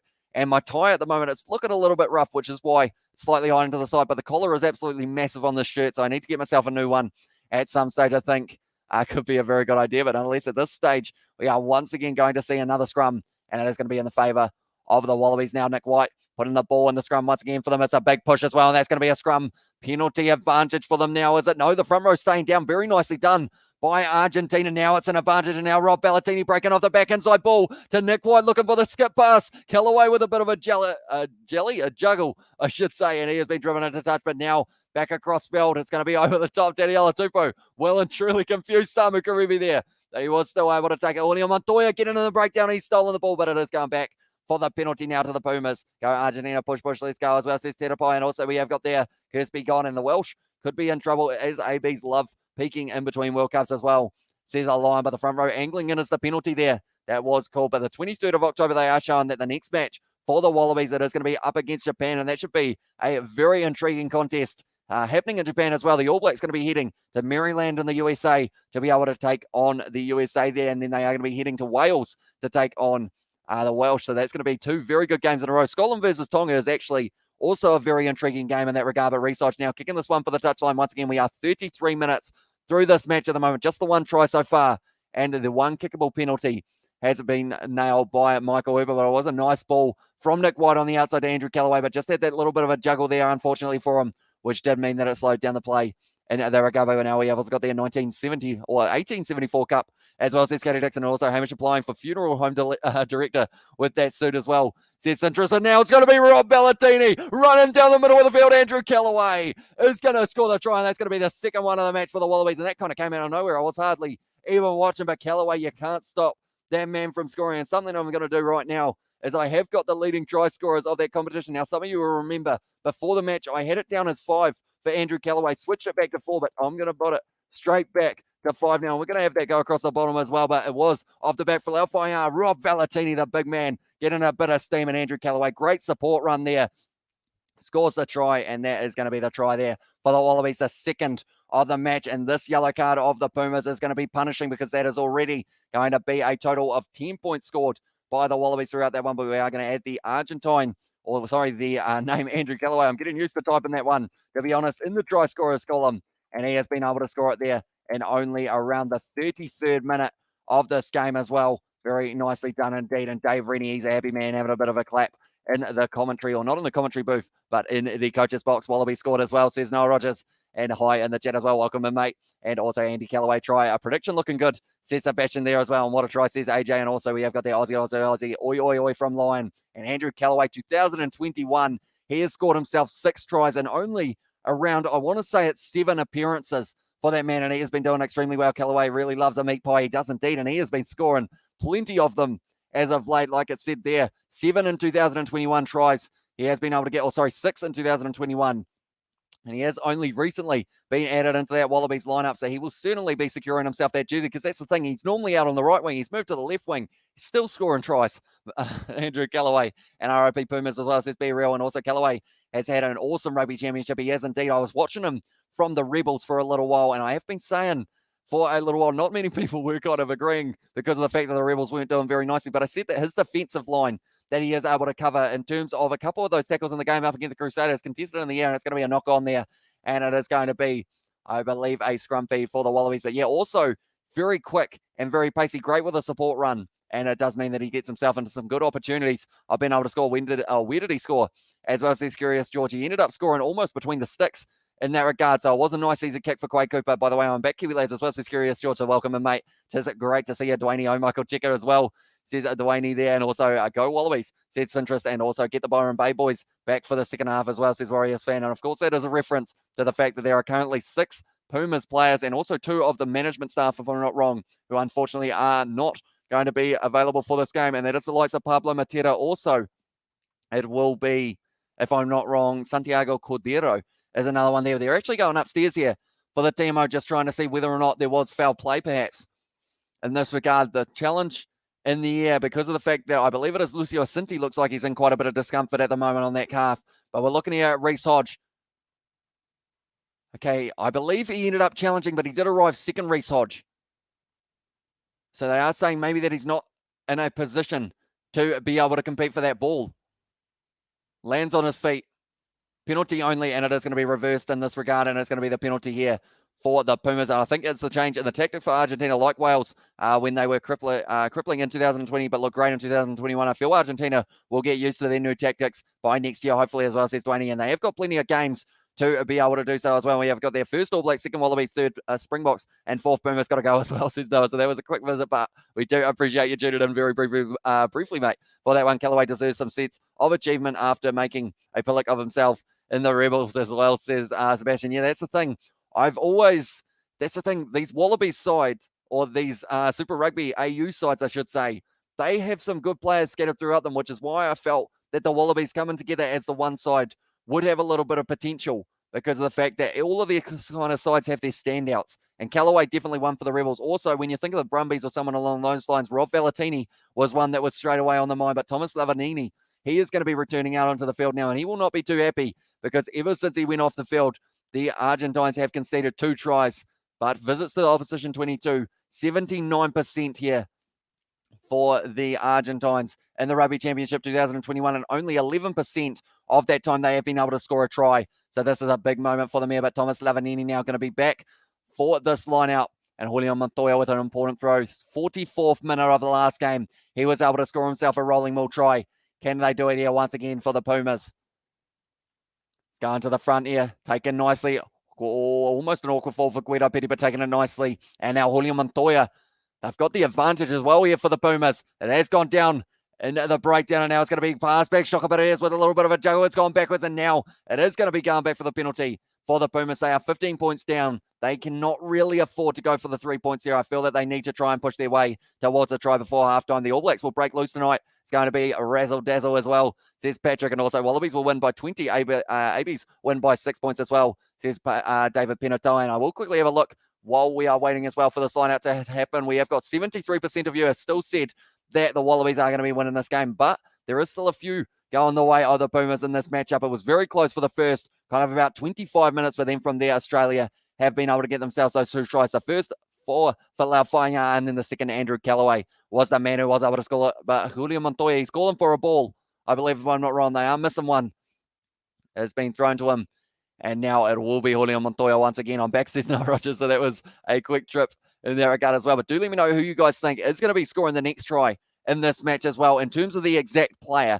Now, some of you may say Julian Montoya, as they have got a 5-meter line out, and I have not quite seen it yet. So they could score here, and I wouldn't actually know for the Pumas, but now they are going to be driving forward. They're going sideways, so getting very close to the touchline, offloading it nicely, and now it's going to be Julian Montoya, only a couple meters short of the line. Michael Hooper trying to get straight on the ball as he got it for them. No, it is still available for Los Pumas.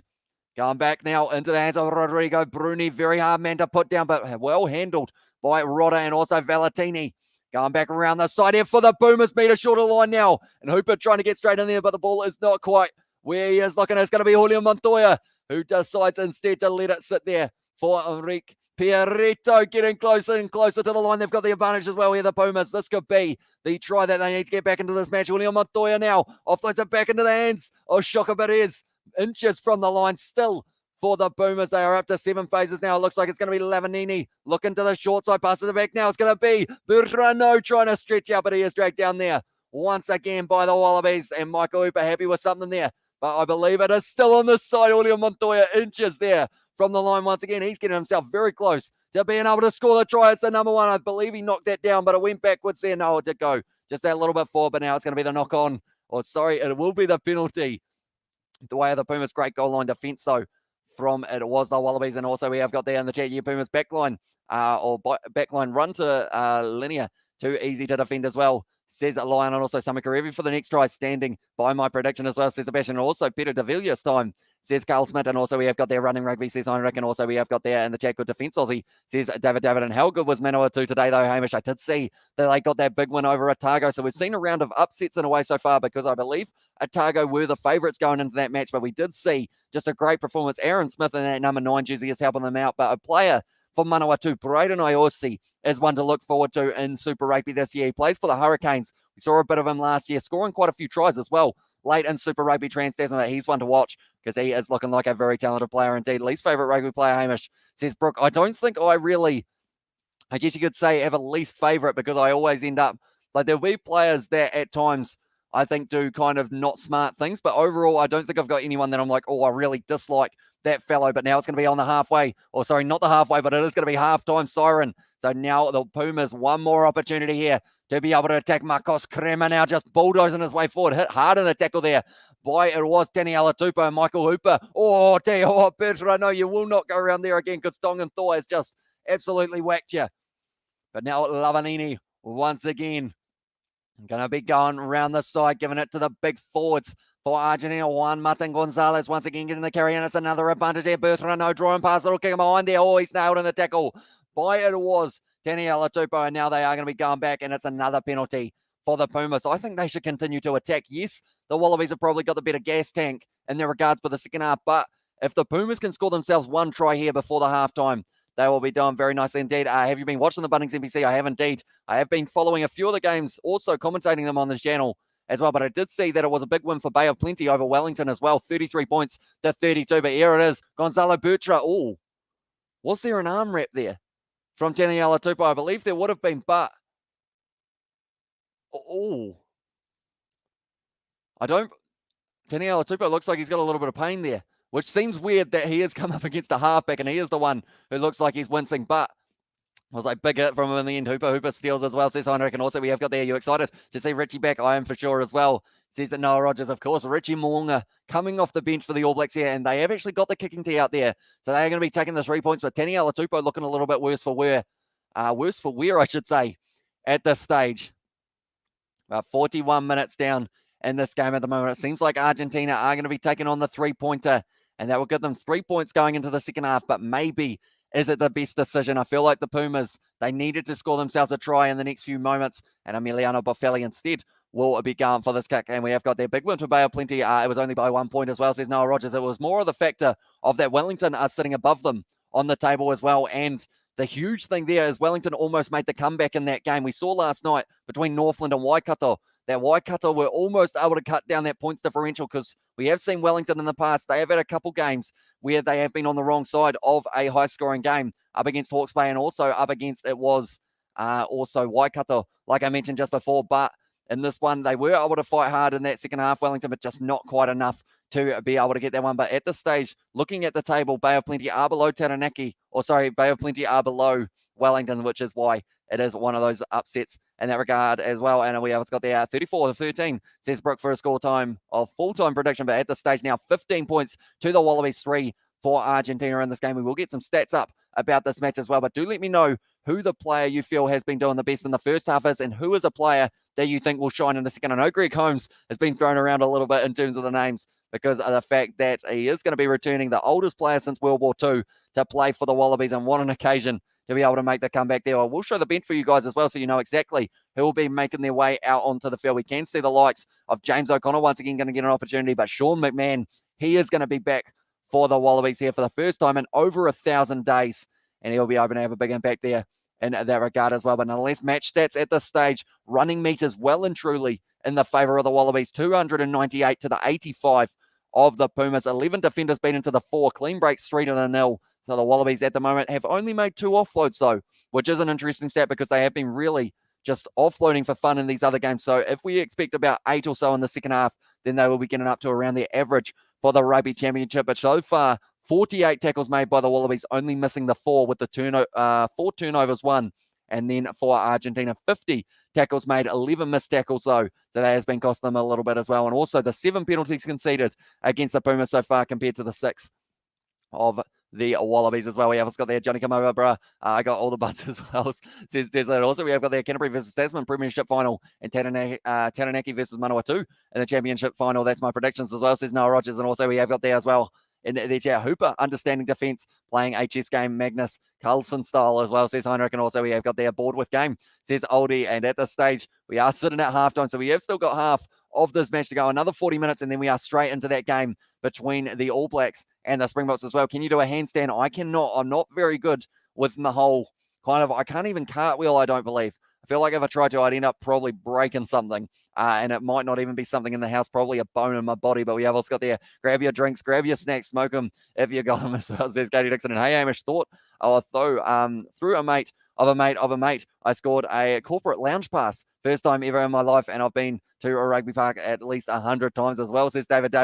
Because the big thing there as well is you would have been absolutely loving that game with how close it went down to the wire, but Bay of Plenty able to get that win, which is very awesome for them indeed. And we have got there, mate, you got to give Rugby Hitch a shout out. He is a legend as well, says Luke. And I feel like I have been giving him quite a few throughout my live streams in the past, and also because of the fact that we have had our prediction series that we have had on the channel, and we are going to be kind of continuing with that through the the November internationals that are going to be taking place in the later stages of the year as well. We have got Nice Brother as well, says Katie Dixon, and also the New Zealand and South Africa emojis that will be, of course, coming out in the later stages of the night, because we are going to be having in only 2.5 hours time, 2 hours, 5 minutes. It's when the next game is going to be kicking off, but we are going to be starting our live stream for that next match in only an hour and 10 minutes time. So we have got plenty of time to be able to talk all about the All Blacks, including with an interview with the next All Black as well. Is going to be another one that we do get to have for that one. But nonetheless, I hope you guys are enjoying. If you did, be sure to leave a like and subscribe to the channel if you are new as well. If you do want access to the exclusive emojis that you are seeing in the chat, it is the pin comment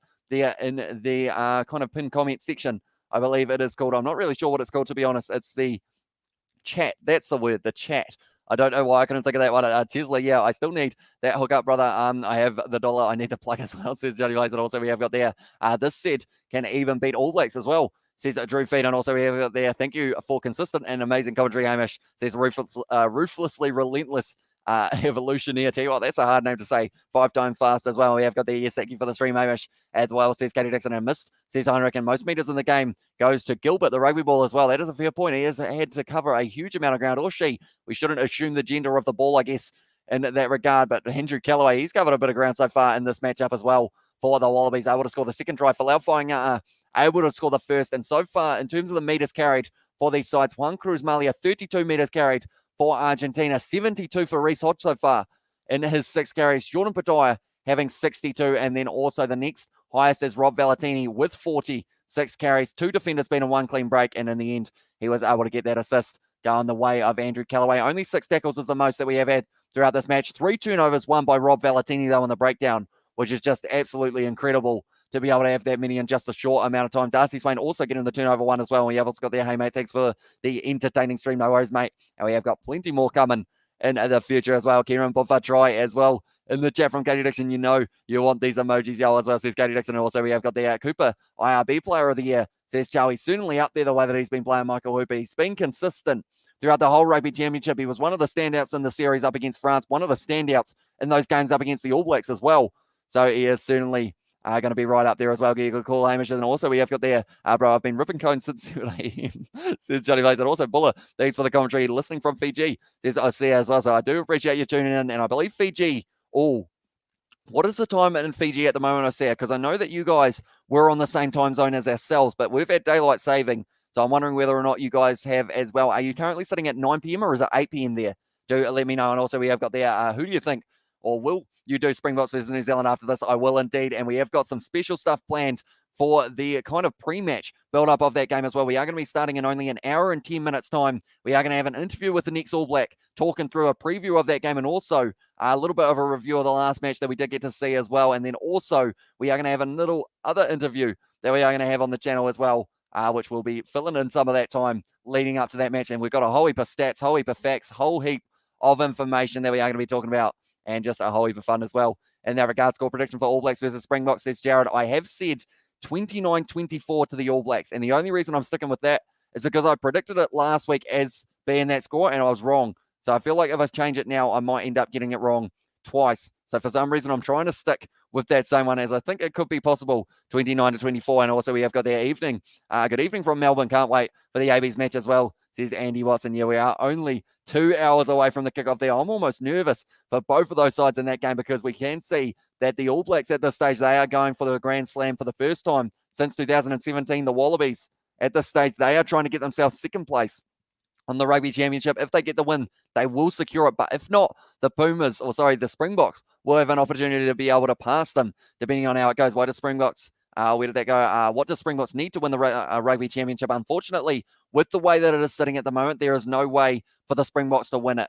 But they can get second if the Wallabies lose this game. So as we can see here with the points table, 24 points for the All Blacks. There is no way that anyone can catch them in that regard. So they have won this one for this year. But Australia sitting on 13. If they get themselves even a bonus point for getting a couple points or being less than 7 behind the Pumas, it would still mean that the opportunity would be open for the Springboks to be able to overtake them. So the big thing here is the factor of, if the Wallabies win, the Springboks will finish third. But if the Wallabies lose and the Springboks win, they will finish second as well. And we have also got their house mum tonight. I think she is doing well. I'm not even sure if she is watching the game at the moment. She may have already gone to bed if I'm not wrong there. But yeah, I don't think she was going to be staying up for the All Blacks versus South Africa, but I believe she is good at the moment. The commentators on TV are so dull. Much better listening to you while watching the game. Being over a minute ahead spoils it a bit as well, says Brooke. Yeah, I think because of the fact I am watching through Sky Go, there's always that little bit more of a delay, unfortunately. In that regard, we have got how's the Aussie line-out doing, or the line-out drive doing? It's doing decently. The defense of the line-out drive of the Pumas has been doing very nicely as well in that regard for the defensive line of the Wallabies. But I would say they did get that first try off a rolling maul for Folau Whainga'a. And also, I think they're more going to be opening up the opportunity of, rather than going for that full-on rolling maul in the second half, they might try passing it back and trying another cross kick maybe, or something along those lines halftime. There, as well, says Sebastian, Mama Q lads cameo. If she is awake, that is, I'm not too sure whether or not that is the case at the moment. We have got the kickoff is at 11:05 p.m. New Zealand time. It's 9:05 p.m. at the moment, says Tesla as well. And I'm watching Squids, says Obi Snake. I believe that is quite a popular Netflix series, if I'm not wrong, but I haven't actually watched any of it yet, so no spoilers, ladies and gentlemen. There on Sky Go, showing Tani Alatupo with a sports bra as well, says Dwubs. So I guess that's an interesting treat to have your eyes feasted on at halftime. But pretty much the way I am watching it is I am on Sky here in New Zealand, so I'm watching through Sky Go, which is why there's a little bit of a delay. But it is going to be the situation of it is on Stan Sport, and also I want to say DSTV in South Africa, if I'm not wrong. And we have got George has said, you're so rich having Sky Sports. It's bloody expensive. It is indeed. Pretty much, I've got Sky Sport now, but because of the rugby, I had to buy Spark Sport as well. So pretty much, that's pretty much what the channel's funds go towards, is a Sky subscription to be able to keep on covering these games for you guys. So if you guys are enjoying, be sure to leave that like and subscribe. It is hugely appreciated. All the support you guys have been showing. Aaron Smith for sure. Aaron Smith, sorry, baby fellow as well. Says it, Katie Dixon, also Fuff de Klerk or Aaron Smith. Better in your opinion, says Ellen. They've got their own individual styles, so it is very tough to be able to compare them in that regard. But I would say, as a Kiwi, I know a lot of people would say Aaron Smith, and he's got probably more running game than Fuff de Klerk, as we have seen a lot of kicking from Fuff de Klerk as of late. Some excitement building up. It's going to crack as well, says Azil. And also we have got there, I think Aussie points start at half, minus 7.5 at $3. I want to put the wingers, I'll put the winnings on a 10-point margin. Aussie 11-20 or 21-3. Oh no, I'm terrible at predictions, as you guys will learn. But I did say I don't want to say what my prediction was, because it actually falls into one of those kind of categories. I said the Wallabies by 15, but do not trust me in that regard, because I can't predict anything to save myself. I always say a fella to score the first try of the match, and then it's never him. And I also always get my score prediction wrong, so I wouldn't trust me in that regard. But yeah, before the match, I did say Wallabies by 15, but there's a good chance that they could extend that to more than the 21. We have got there, should Charlotte Caslick take up beach volleyball after retiring from rugby as well, says Sebastian. I mean, I'm sure if she wants to play it, she might be decent at it. Hottest woman rugby players, guys, as well, says Tesla. A weird question, but yeah, says Tesla in the chat as well. We have got there, and there is, it has a heart monitor. It's so in the so-called bra as well, says Patrick. Yeah, normally all of them, they also have that little patch at the back of their neck, don't they, where they can kind of track where the players have been. And also, tell you what, little bit of kind of new technology in the Gallagher Premiership. They've actually got mouth guards with microchips in them, and they are able to kind of, through seeing the contact that is made with the players, they can actually work out kind of whether or not a player needs to come off the field for an HIA just from looking at the mouthguard kind of analytics and everything. Argentina don't look like scoring maybe one try at least, but Aussie should rain these tries in the second half as well, says Jeffrey. And also we've got the Springboks win.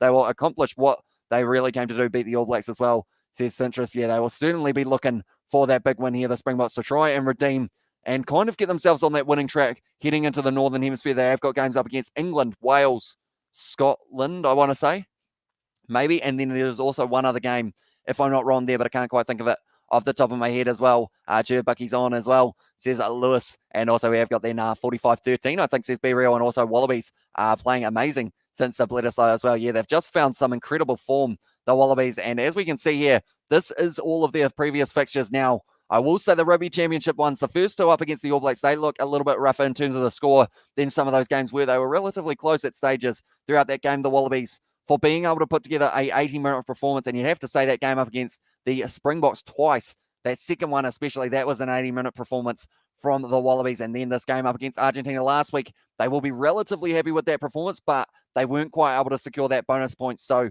this game, they will certainly be chasing it. And at this stage, they just need one more try to be able to get it, because 2 tries scored in this first match, in this first half, I should say. Folau Whainga'a, 27th minute, and then Andrew Callaway, 33rd, and they were both while Thomas Lavanini was off the field with his yellow card. Get the nice on as well, says Katie Dixon. And also, says Johnny Blaze. And also we have got there in the chat, I love this channel as well, says Jeffrey. Thank you very much, mate. And I absolutely love it as well, because of the fact that we've always got people in the chat who are always so supportive of the channel, always positive in the chat as well, which does make it very awesome indeed. And yeah, hopefully we can keep on growing this in the future. We have been going up an insane amount of support recently. So if you are new, be sure to hit that subscribe button. I will have a quick look at the moment as well. We are currently sitting on 6,608 subscribers. So it was only, like, at the start of the year, our goal was to hit 3,500 by the end of this year. And we have almost doubled that. So it is all down to the thanks of you guys as well. And there we go. We have got there, get the beers out, mate, as well. Says, look, I don't know whether or not that would be a good idea with the match taking place a little bit later on tonight between the Springboks and the All Blacks. The sentences would not be flowing. That is for sure. Go Wallabies as well, says Clinton. And also, Wallabies snapped. They ain't taking no L's anymore as well, says Stetson. And also, we have got there, see with Box and Kiwi game as well, says Loom. And also, we have got there in the chat, Springboks play a brute force game plan. Could they overpower New Zealand? I think they could in the breakdown for the Springboks. It's just whether or not they hang on to that ball for a little bit longer, because we saw only a 2-point contest in that last matchup, and we saw the All Blacks were doing that counter-attacking rugby off the kicks of the Springboks. But if they try and go around the side a couple more times, perhaps, around that breakdown, Faf de Klerk, he's very good at sniping around the gap if he decides to. But unfortunately, he hasn't really had too many opportunities over this kind of campaign of the Rugby Championship. At this stage, 15 points to the 3 at halftime, and we are about to get back underway. It is now nighttime over there by the looks of it, and beautiful night at CBUS Super Stadium. Few people in attendance, 75% is the capacity that they were allowed for this game due to restrictions as well. And we have got there, where's Mum tonight? I believe she is actually asleep at the moment, if I'm not wrong there. We are currently sitting 9:10 p.m. here in New Zealand, so the last game of today is going to be taking place at a late hour, and that is going to be at 11:05, but this game's about to be kicked off for the second half. Once again, did you watch the Old Blacks with Jack Goodhue on Facebook? I didn't actually get the chance, but I am probably going to be watching it at some stage in the future as well. We have got the ABs need to run the box around the paddock more and stop kicking as well, says Lion, and I bet Moonga might come on as well, says Dwubs. That would be a very decent prediction there, as he is on the bench for the All Blacks for this match. But now Callaway going to be making the tackle straight away on Emiliano Boffelli, and the Pumas have got this ball about 15 metres out from their own line now. Looks like Bertrand will be rolling this ball back. The Pumas, they need to score a try early on in this second half like they did in the last match between the two sides. 44 minutes in, Julian Montoya was able to score the rolling maul try, but now on the halfway line, Quade Cooper here looking for a bit of space in mind for the territory game. Cross kick, Jordan Pataia, it's gone out on the full, and now it is going to be going back to the halfway line, and the Pumas will have to line up their guys as well, says Brandon. Welcome in to the Livestream 18K subs by the end of the year as well, says Johnny Blaze. Tell you what, the way that it's been going at the moment, anything is possible, that is for sure. The Wallabies and Springboks had their chances to beat the ABs as well, says David. They did indeed, and with the fact that those games, definitely that one up against the Springboks was so close, could have easily gone either way in that regard. So we'll have to wait and see how the result of this one goes. I think it will only be split by around that 5 points, maybe once again. But now on the halfway line, going to be Bertrand. Passes back, flat ball, a little bit of a set play here, opening up for the Pumas, but there is going to be a penalty. And I believe it was Shocha Barres ended up taking out Quade Cooper on the halfway line for a little bit of obstruction, I believe is the call there. Oh yeah, I've got there. I think I'm 25 seconds ahead of your perspective, Seth Dwubs. And just to let you guys know exactly what time I am at the moment, I am sitting 41 minutes and 22 seconds right then and there. But it is pretty much because I'm on Sky Go. And also then we've got the YouTube kind of about 10 to 15 second delay as well, that it does mean that I'm always just a little bit behind. And we have got there in the chat, yeah, the game on Sky Sports has a delay as well. Sky Sports Go. That is as well, says Jeffrey. And also we have got there another bacon apocalypse is coming as well, says Katie Dixon. I remember the fry pans, they did get well and truly used in that last little while with the bacon all over the place as well. That kick off was classic Quade as well, says Adult Entertainment, but it's going to be taken nicely by Pete Samu now, offloaded back for Laufaya, driving his way forward. Going to be on the outside, low ball. Lena Cattell trying to step on the inside, but now at this stage, 10 metres out for the Wallabies going short side. It's going to be another step from Quade Cooper, getting closer and closer to the line. I'm looking for Samu Karevi here, because I feel like he is one of those players that you could easily pick out. Going wide now, it's going to be for Laufaya. Once again, close to the touch side. On the far side here for the Wallabies now, it's going to be Michael Hooper having a bit of a run, driven backwards. Good low tackle there for Laufaya. A little bit slow getting up there in the background as well. Now it's going to be going back once again. James Slipper, one of his first carries of this match. I believe he's had one so far.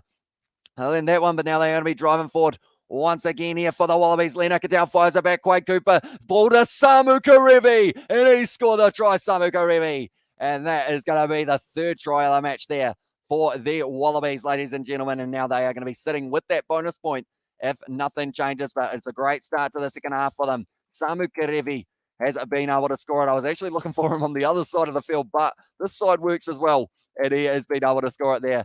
And Samu Karevi has been able to add his name to the try scorers list. It was just a backline movement. Beautiful ball from Jordan Pataia. Draw and pass to perfection there for the Wallabies. And Samu Karevi, you can't stop that man from making meters at the moment. Defenders beaten as well. He is right up there. AB's both power and brain as well, says Emmett Shaw. And also we have got there those cast iron pants got nice and greasy as well, says It was Katie Dixon. Also, we have got there Samu Karevi. Yours truly predicted it as well. So, Sebastian, you did indeed. Absolutely nailed the predictions for this match as well. And it was a beautiful finish from Samu Karevi there. And now they have been able to get themselves that very nice lead of, at this stage, 20 points to 3 going into the later stages, or the early stages of the second half, I should say. We've still got another 37 minutes. We have also got, he's like John Olomu, says Dwabs, although I guess it's one of those ones, Samu Karevi, I feel like he's almost in that regard. He's like Samu Karevi. He's just got that much of a unique style that just makes him a brute force in sevens as well, not just the 15s game. And he's got that offload game as well that is phenomenal. In that regard, forgot to say hello to Katie as well, says Des, and also we have got their show us the game. Says Luke, of course, licensing is a little bit of a problem in that regard. But now Quade Cooper, 44 minutes into this game from the touchline, will be trying to put this one straight down the middle. Karevi friendship with Barrett showing in his play as well, says Ime Joy, and also we have got their Karevi is better, says Luke. But at this stage now, it is going to be kicked by Quade Cooper. Like I mentioned, the bonus point at the moment on the favour, or on the side of the Wallabies, but Quade Cooper, he hasn't been striking them too well today, unfortunately for him. 2 from 5. That one is missed to the right-hand side. And now the difference in the points is currently 17 between these two sides. But Nick White passing it off. Lena Cattell. It's just that drawn pass. Quade Cooper sold the dummy, gives it off to Karevi, and then from there, Julio Montoya, he doesn't miss many tackles, but it's going to be impossible to stop Samu Karevi from that close to the line, that is for sure. And now it is going to be kicked off once again here by Los Pumas, able to retain their own kickoff, and the perfect time to score will be right now. Julio Montoya, he's juggled it, and it is going forward now. Reece Hodge fires it back to Quade Cooper on the outside now, looking for the wide pass. It's found the hands of Jordan Patai, a little chip. It's gone straight into touch though. And now because of it, it is going to be the Pumas once again with the line out. Upcoming New Zealand games, the 24th of October against the USA, 31st of October up against Wales, 5th of November up against Italy, New Zealand versus Ireland on the 14th. And also, tell you what, we will put it up on the screen for everyone who is tuning in now. Also for the Wallabies, they have got games up against Wales. Also, Japan is going to be another one that will be coming up for them in a very short moment. I'm good. How about you as well? Pumped for the ABs versus South Africa line out already, says Dwabs. And also, we have got the box game plan again. Will be bomb away once again, says Patrick. Yeah, I believe that they will still have quite a few kicks. They had 38 in that last match. So I feel like I would expect around that same number. That's a flat pass there, straight in front of Jaco Piper. But now it is going to be going for Shaka Perez. Got that 140 meters out now. It's going to be Lavanini throwing himself at the line, tackled by his opposite number, Rodder. Still available there for Berrano. Ball not coming out very freely at the moment, but now Argentina once again going into the hands of Juan Cruz Malia. Almost held up there. Juan Martin Gonzalez, I should say. And it's going to be a rolling maul now. So all they need to do is not be able to get that ball out, and it will be the scrum feed for the Wallabies. Or is it available? No, it's not. And the Wallabies will be getting that one now. Whainauku over Bridgenero as well, says Johnny Blaze. And he has been tearing it up at the moment in the Bunnings NPC for Tasman. Was able to score himself.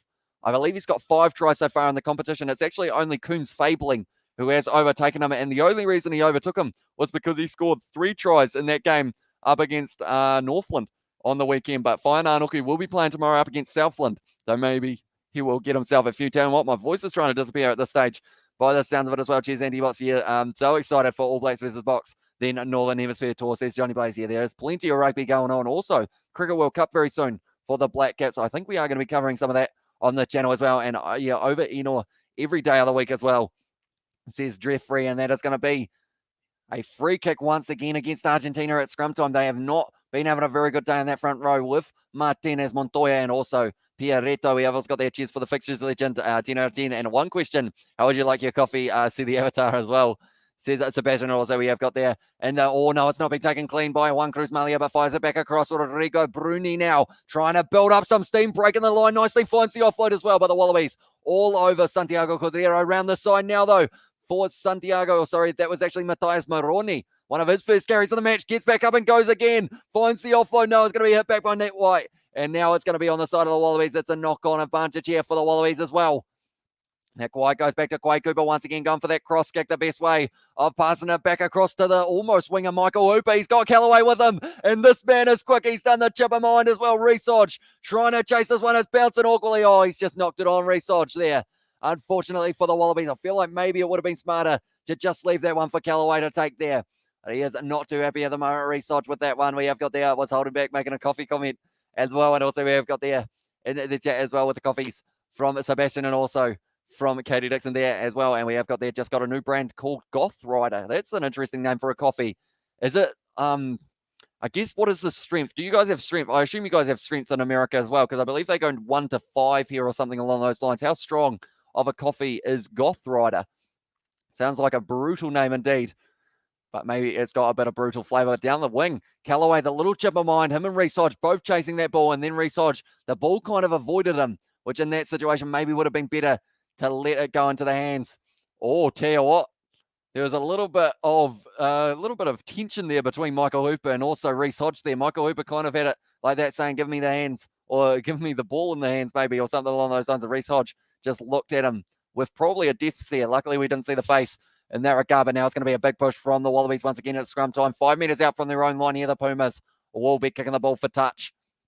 Taken quickly by Reece Hodge.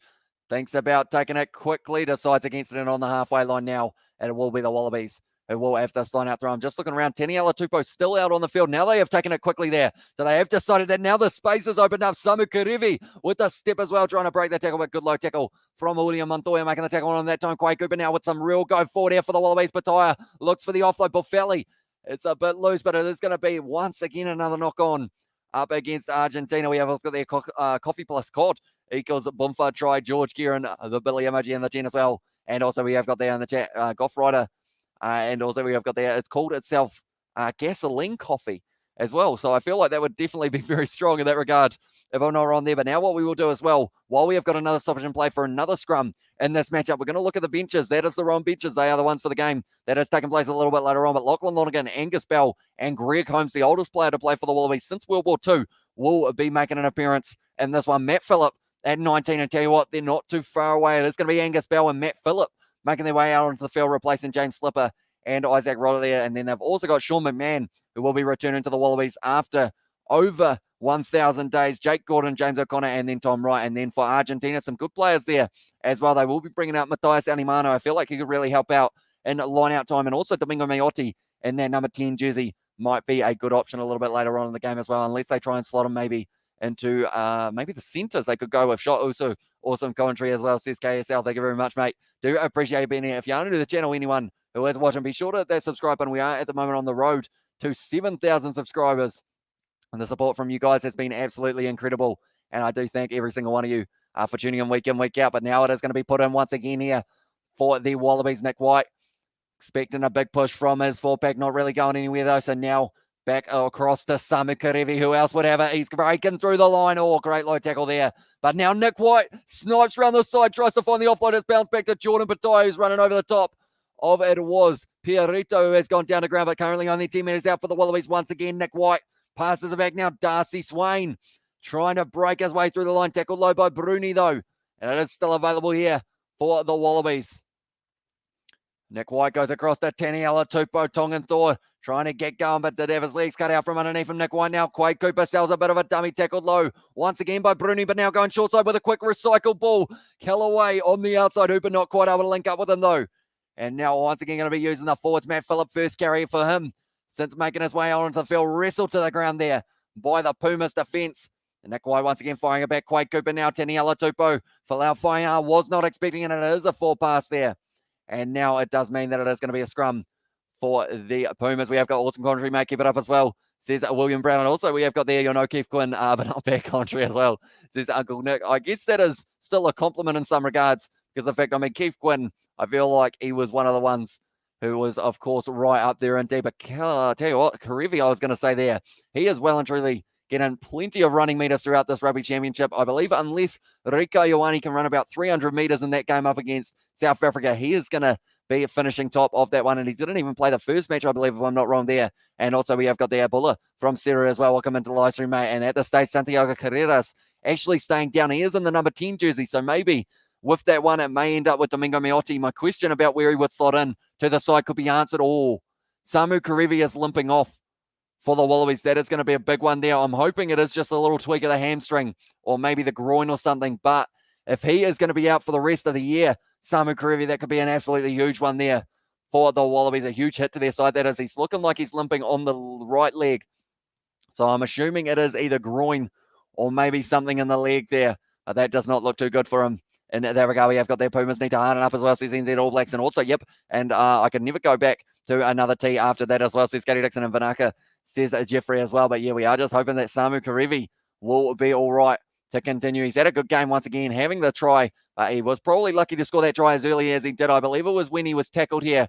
It's just an awkward kind of extra. Yeah, you can see there his face, he grimaces as he was about to go down to the ground. I believe it was the original tackle from Gonzalo Butrano that did end up causing him quite a few problems. And then it was the head knock for Carreras that actually meant that he was down as well. So there's a few bodies going down at the moment, not the groin as well, says Lake Saxon. And also we have got there that and Capri's Chocolate as well, says Katie Dixon. At this stage now, it's going to be another scrum here. And it is going to be this time in favour of the Pumas, but it is going to be Bello making his way out onto the field. Eduardo Bello replacing Enrique Pierrito, and also Thomas Gallo out there now replacing Rodrigo Martinez, as they have decided to change their front row. Tom Wright going to be making his way out there for Samu Karevi as well. So leaving James O'Connor off, which I know some people were saying maybe he could slot in at 12 at some stage for the back line of the Wallabies, but instead it is going to be Tom Wright in there. And I believe they may have a reshuffle. I'm just looking around to see exactly where everyone is slotting in. Maybe Tom Wright will go back out onto the wing like he normally would play for that right wing side for the Brumbies, where we have also got there in the chat as well. PG Tips is quality tea as well. And also the missus wants to know why I'm watching you. I said you work for the ABs as well, says Adult Entertainment. I mean, yeah, it is sometimes, I guess, a good question as well. Definitely if you have got the access to the game at the same time. But yeah, hopefully you guys have been enjoying the commentary so far on the halfway line now. Callaway looking to the short side. Tom Wright straight away running high and tackled low by Shocker Badez. Nick White passing it back 40 metres out. Bell gets his first touch. Cooper now goes back, and it's going to be opening up once again with a bit of space here for the Wallabies. Pataya piercing the ears, or piercing the gap, I should say. I don't know whether or not he has got his ears pierced, but now Michael Hooper lined up from the side by the captain of Argentina, Julio Montoya. Passing it back now, Nick White, Cooper. Flat ball to Angus Bell with the step as well, the big man. Trying to drive his way forward. One more try could be on the cards for the Wallabies very soon. Nick White now looking to the short side once again. Kick him behind there. No look kick from... Oh, it's a loose ball there, and it's a knock on once again for the Pumas there. They've said it's gone backwards. Okay, we will go with it, but now it is going to be Thomas Lavanini who is taking the big contact there with Taniela Tupou. Going to be passed back there for the Pumas, and now kicking for the touchline, it will be Juan Cruz Malia, but he hasn't been able to find touch going straight down the middle of the field now. Quade Cooper goes back across to Tom Wright. Will be wanting to make an impact at a couple rough games up against France, but beautiful inside ball there to Callaway, who is now only going to be 10 metres out for the Wallabies once again. So it is counter-attack after counter-attack here for the men in the green and gold, but now getting tackle once again there. Michael Hooper having a lot of carries in this match. Darcy Swain not able to find the offload. Daniela Tupou with the clean out there. And it's still on the side of the Wallabies. They have not been giving this ball up too often. Matt Phillip now. Quade Cooper, Rob Valentini, man on the outside. Callaway drawing past. He's pierced the gap, Callaway, and he scored again. Andrew Callaway. And that is another one. Tell you what, we're going to have to add another one to the try scoring tally. And he is going to be sitting on 6 now. So my statement about the people trying to pass Samu Karevi in terms of the tries, or in terms of the running meters, I should say, David Arvelli is going to have to score 4 tries in this match to be able to finish top of the Rugby Championship try scorers, because Andrew Callaway once again extends himself into a much better position on that table. He's been able to score so many tries in such a short period of time, that man. And now we are going to be adding that one once again there. It does currently say 43, but we are actually up to 54 minutes at this stage. Yeah, plenty to do, like they say. And Andrew Callaway broke the tackle with Shocker Badez, and then it was in the end, I believe it was Matthias Maroni who wasn't quite able to stop him there. But once again, another try here for the Wallabies, and this scoreline is looking very generous to awesome indeed, and they have still got plenty of time to be able to get a few more. We have got there as well in the chat. Mate, you are doing the, or are you doing the ABs? I am indeed, mate. We are going to be doing a build-up where we will have an interview with the next All Black as well. Callaway just can't stop scoring, says Mark Morris. And also we have got there in the chat, Callaway breakaway or breakout player of the year, I'd say so. Like the way he's been going up against, like he hasn't been scoring against just like easier opposition either. He scored against the All Blacks, scored against the Springboks, now scoring against the Pumas as well. Did he score up against France? I'm trying to remember. I think he might not have. Not too sure. I think he may have had one game up against them, if I'm not wrong there. Can't stop, won't stop as well in the chat. And Aussie, oi, oi, oi, from a line there as well. And the RG winger missed the tackle as well. Says it was a David Davier. Yeah, in the end, it was, I believe it was first Shocker Barez, the number 12 jersey, and then Matthias Maroni, unfortunately, missing the next tackle that lead to Callaway going through. Quade Cooper, he has got that one over. So now the score is going to be 27 for the Wallabies and 3 for the Argentines. So they will be wanting to get themselves just one try in this match at some stage, Argentina. But the Wallabies, they do not like that. Do not look like they're going to let that happen. Tell you what, my voice has all of a sudden decided that sentences do not exist. We have got Nice Aussie as well, says Jeffrey, and also we have got there in the chat definitely a nomination at least. And now it's taken all. Darcy Swain fell on his face awkwardly there.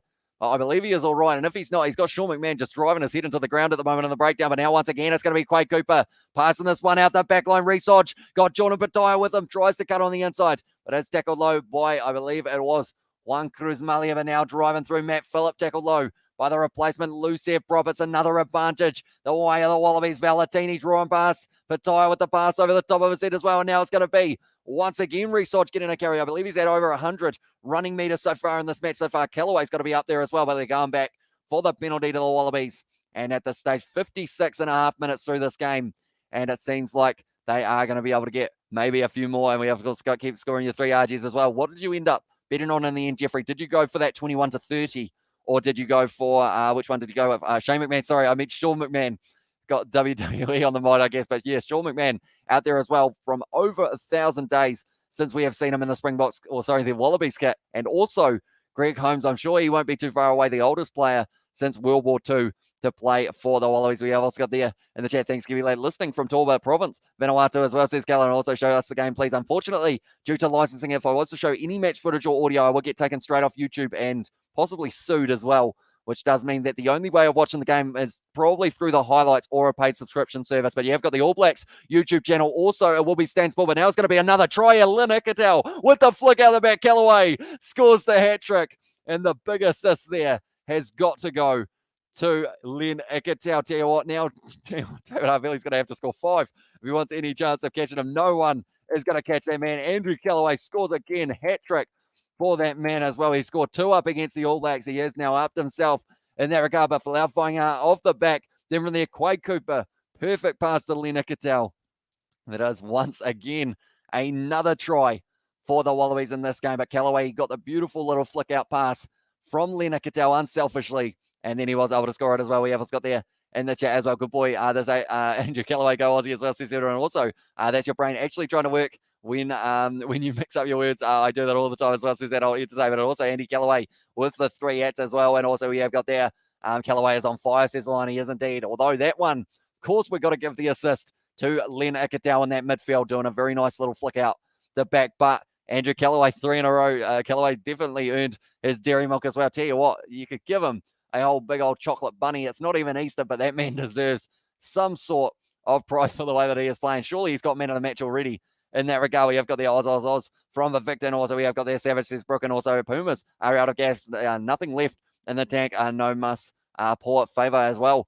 No mas por favor is from Centris, and also that Callaway threw the ball at the pretty girl in the grandstand as well.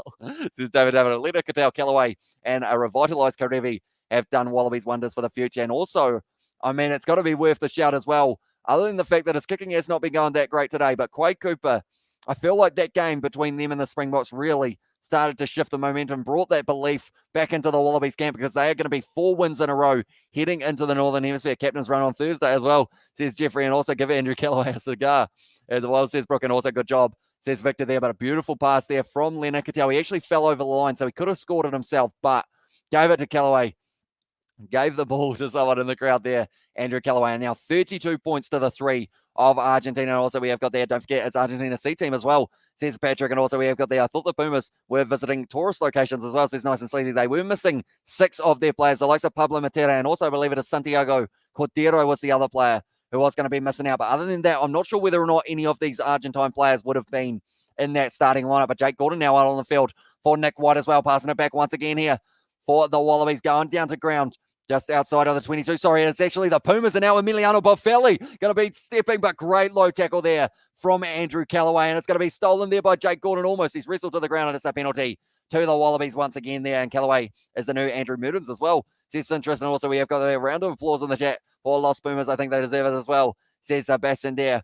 And also at this stage, we are seeing about 10 metres out. The Wallabies are going to get another opportunity of kicking this one downfield. But I will mention, if you haven't already, be sure to leave a like and subscribe to the channel. We are currently sitting on 146 likes. So if you haven't already, be sure to hit that like button. It is hugely appreciated, and we are going to be back for the match between the All Blacks and also South Africa that will be taking place in only around an hour and a half's time till kickoff. I'm getting nervous for that game for both sides because at the end of the day, it's going to be a close one, and it should be a very entertaining matchup as well. Hi, Kate, as well. Says Brandon, my old YouTube account got hacked, and I need to make a new YouTube channel as well. Says Brandon, I did notice that the B is now blue rather than pink, so I assume you were on a different account of some regard, and we have also got there. I play for my country as a tourist. Pablo Matera says Lake Saxel, but now it's going to be the box kick there from Jake Gordon. Well, that's a kick and a half for the box.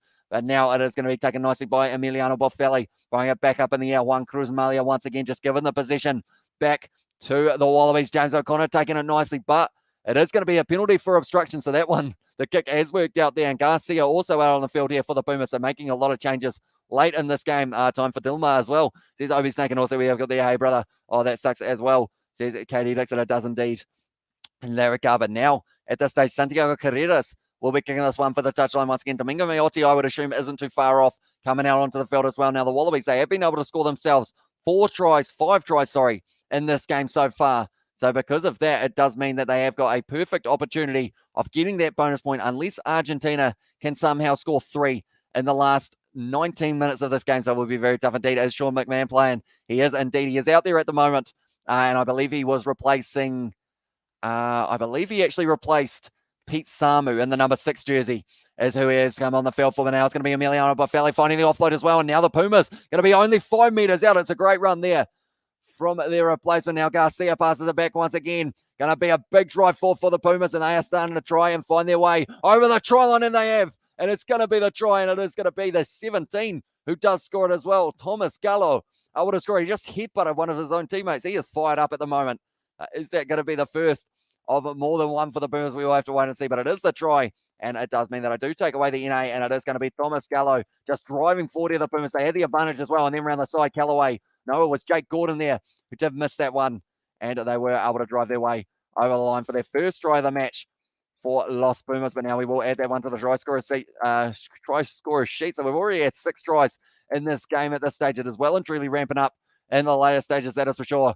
But Thomas Gallo on debut for the Pumas as well. What a moment for that man. Has been able to score, and Boffelli has been able to get that one over. So now the score is going to be 10 to Argentina, 32 for Australia in that regard. But we have got their try as well. About time as well, says David. And also we have got there, and there we have got there. Did you see what happened to the South Africa sides last night in the United Rugby Championship? They're struggling seriously. I did see that. I believe it was the Bulls lost to Connacht, and also Edinburgh maybe wasn't the name of the team.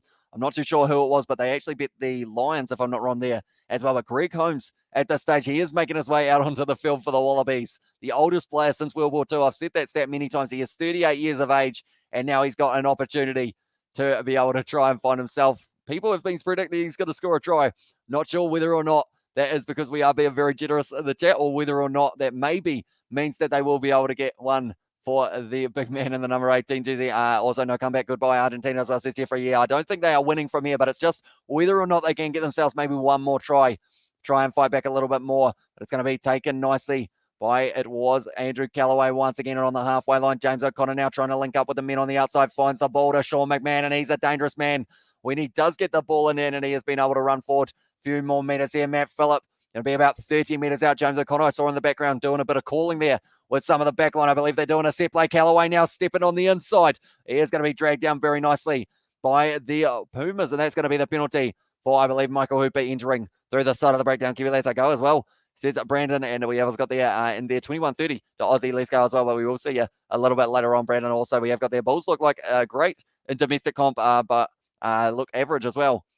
Now look average, I believe that is from Johnny Blaze, average in the URC. They have been struggling, and I believe they are showing Elton Yankees. How much time will he get in this match? That's a big question, because of the fact that he will be playing in that game up against the All Blacks in only around half an hour's time. It's getting very close. No, that's a lie. It's an hour and a half time is the easiest way of describing that. But the Pumas, they will be a little bit nervous heading into the later stages of this one. The Springboks, they look concentrated at the moment. Jasper Visa going to be back in the side. Also, Malcolm Marks is there in the background as well. Jordan Pattaya once again having a little bit of trouble with that leg. So I would think you wouldn't probably try and risk him too much. And maybe, but they've made all their subs, I believe, with Samu Karevi also being injured. And also, Hamish, I'm waiting for you to say he was 38 during World War II as well. Says that David. Also, we have got their bother Yankees, or both Yankees boys will get 5 minutes game time each, says Johnny Blaze. And also we have got there, I'm not going anywhere.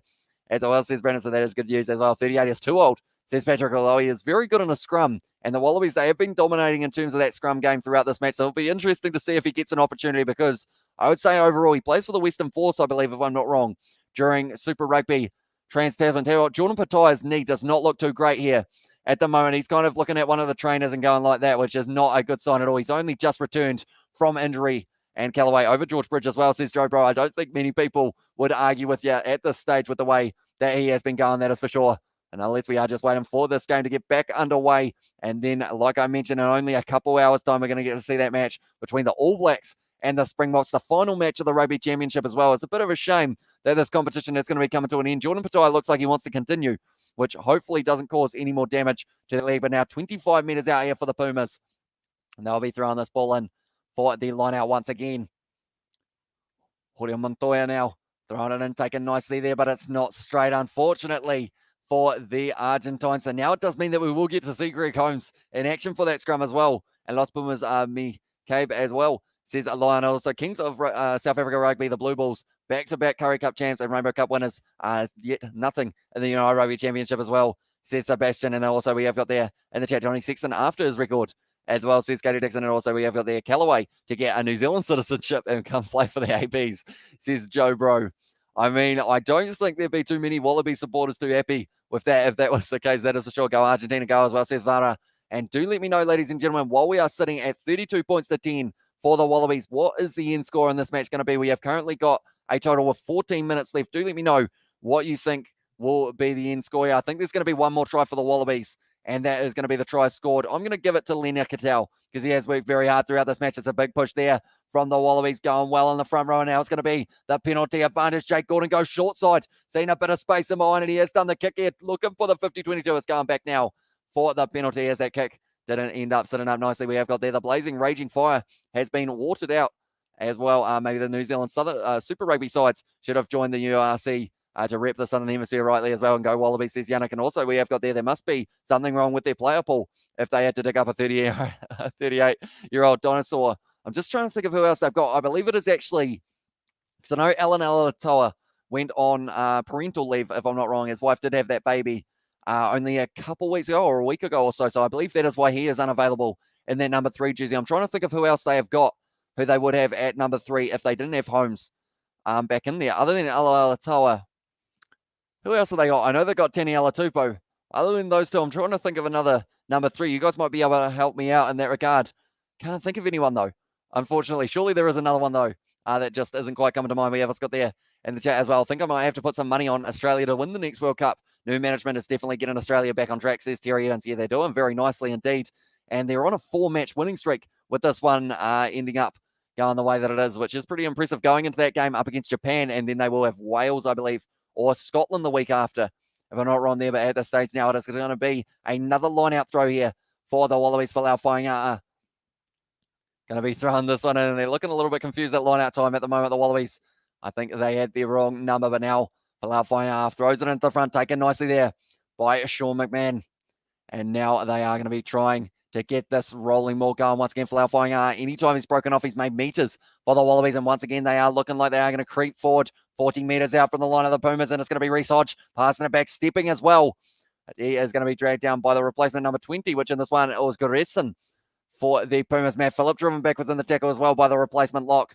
And now Gordon gives it off to Lachlan Lonergan, getting his first carry of the match. Wait a minute, Falau Whainga'a was on the field as well. So I guess they've made a different... Who has come off the field? I'm wondering who it is that they have brought out, if they've got Lachlan Lonergan and also Falau Whainga'a also out there on the field. Unless actually that might have been the change that they just made. But Greg Holmes now getting his first carry since returning to the Wallabies kit.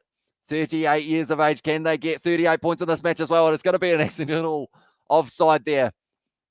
Unfortunately, it was a knock-on, and then James O'Connor just in front of Darcy Swain, which is what the penalty was for. We have got there 39-17 to the Wallabies, says Robbie, and also we have got there, where's Diego Maradona?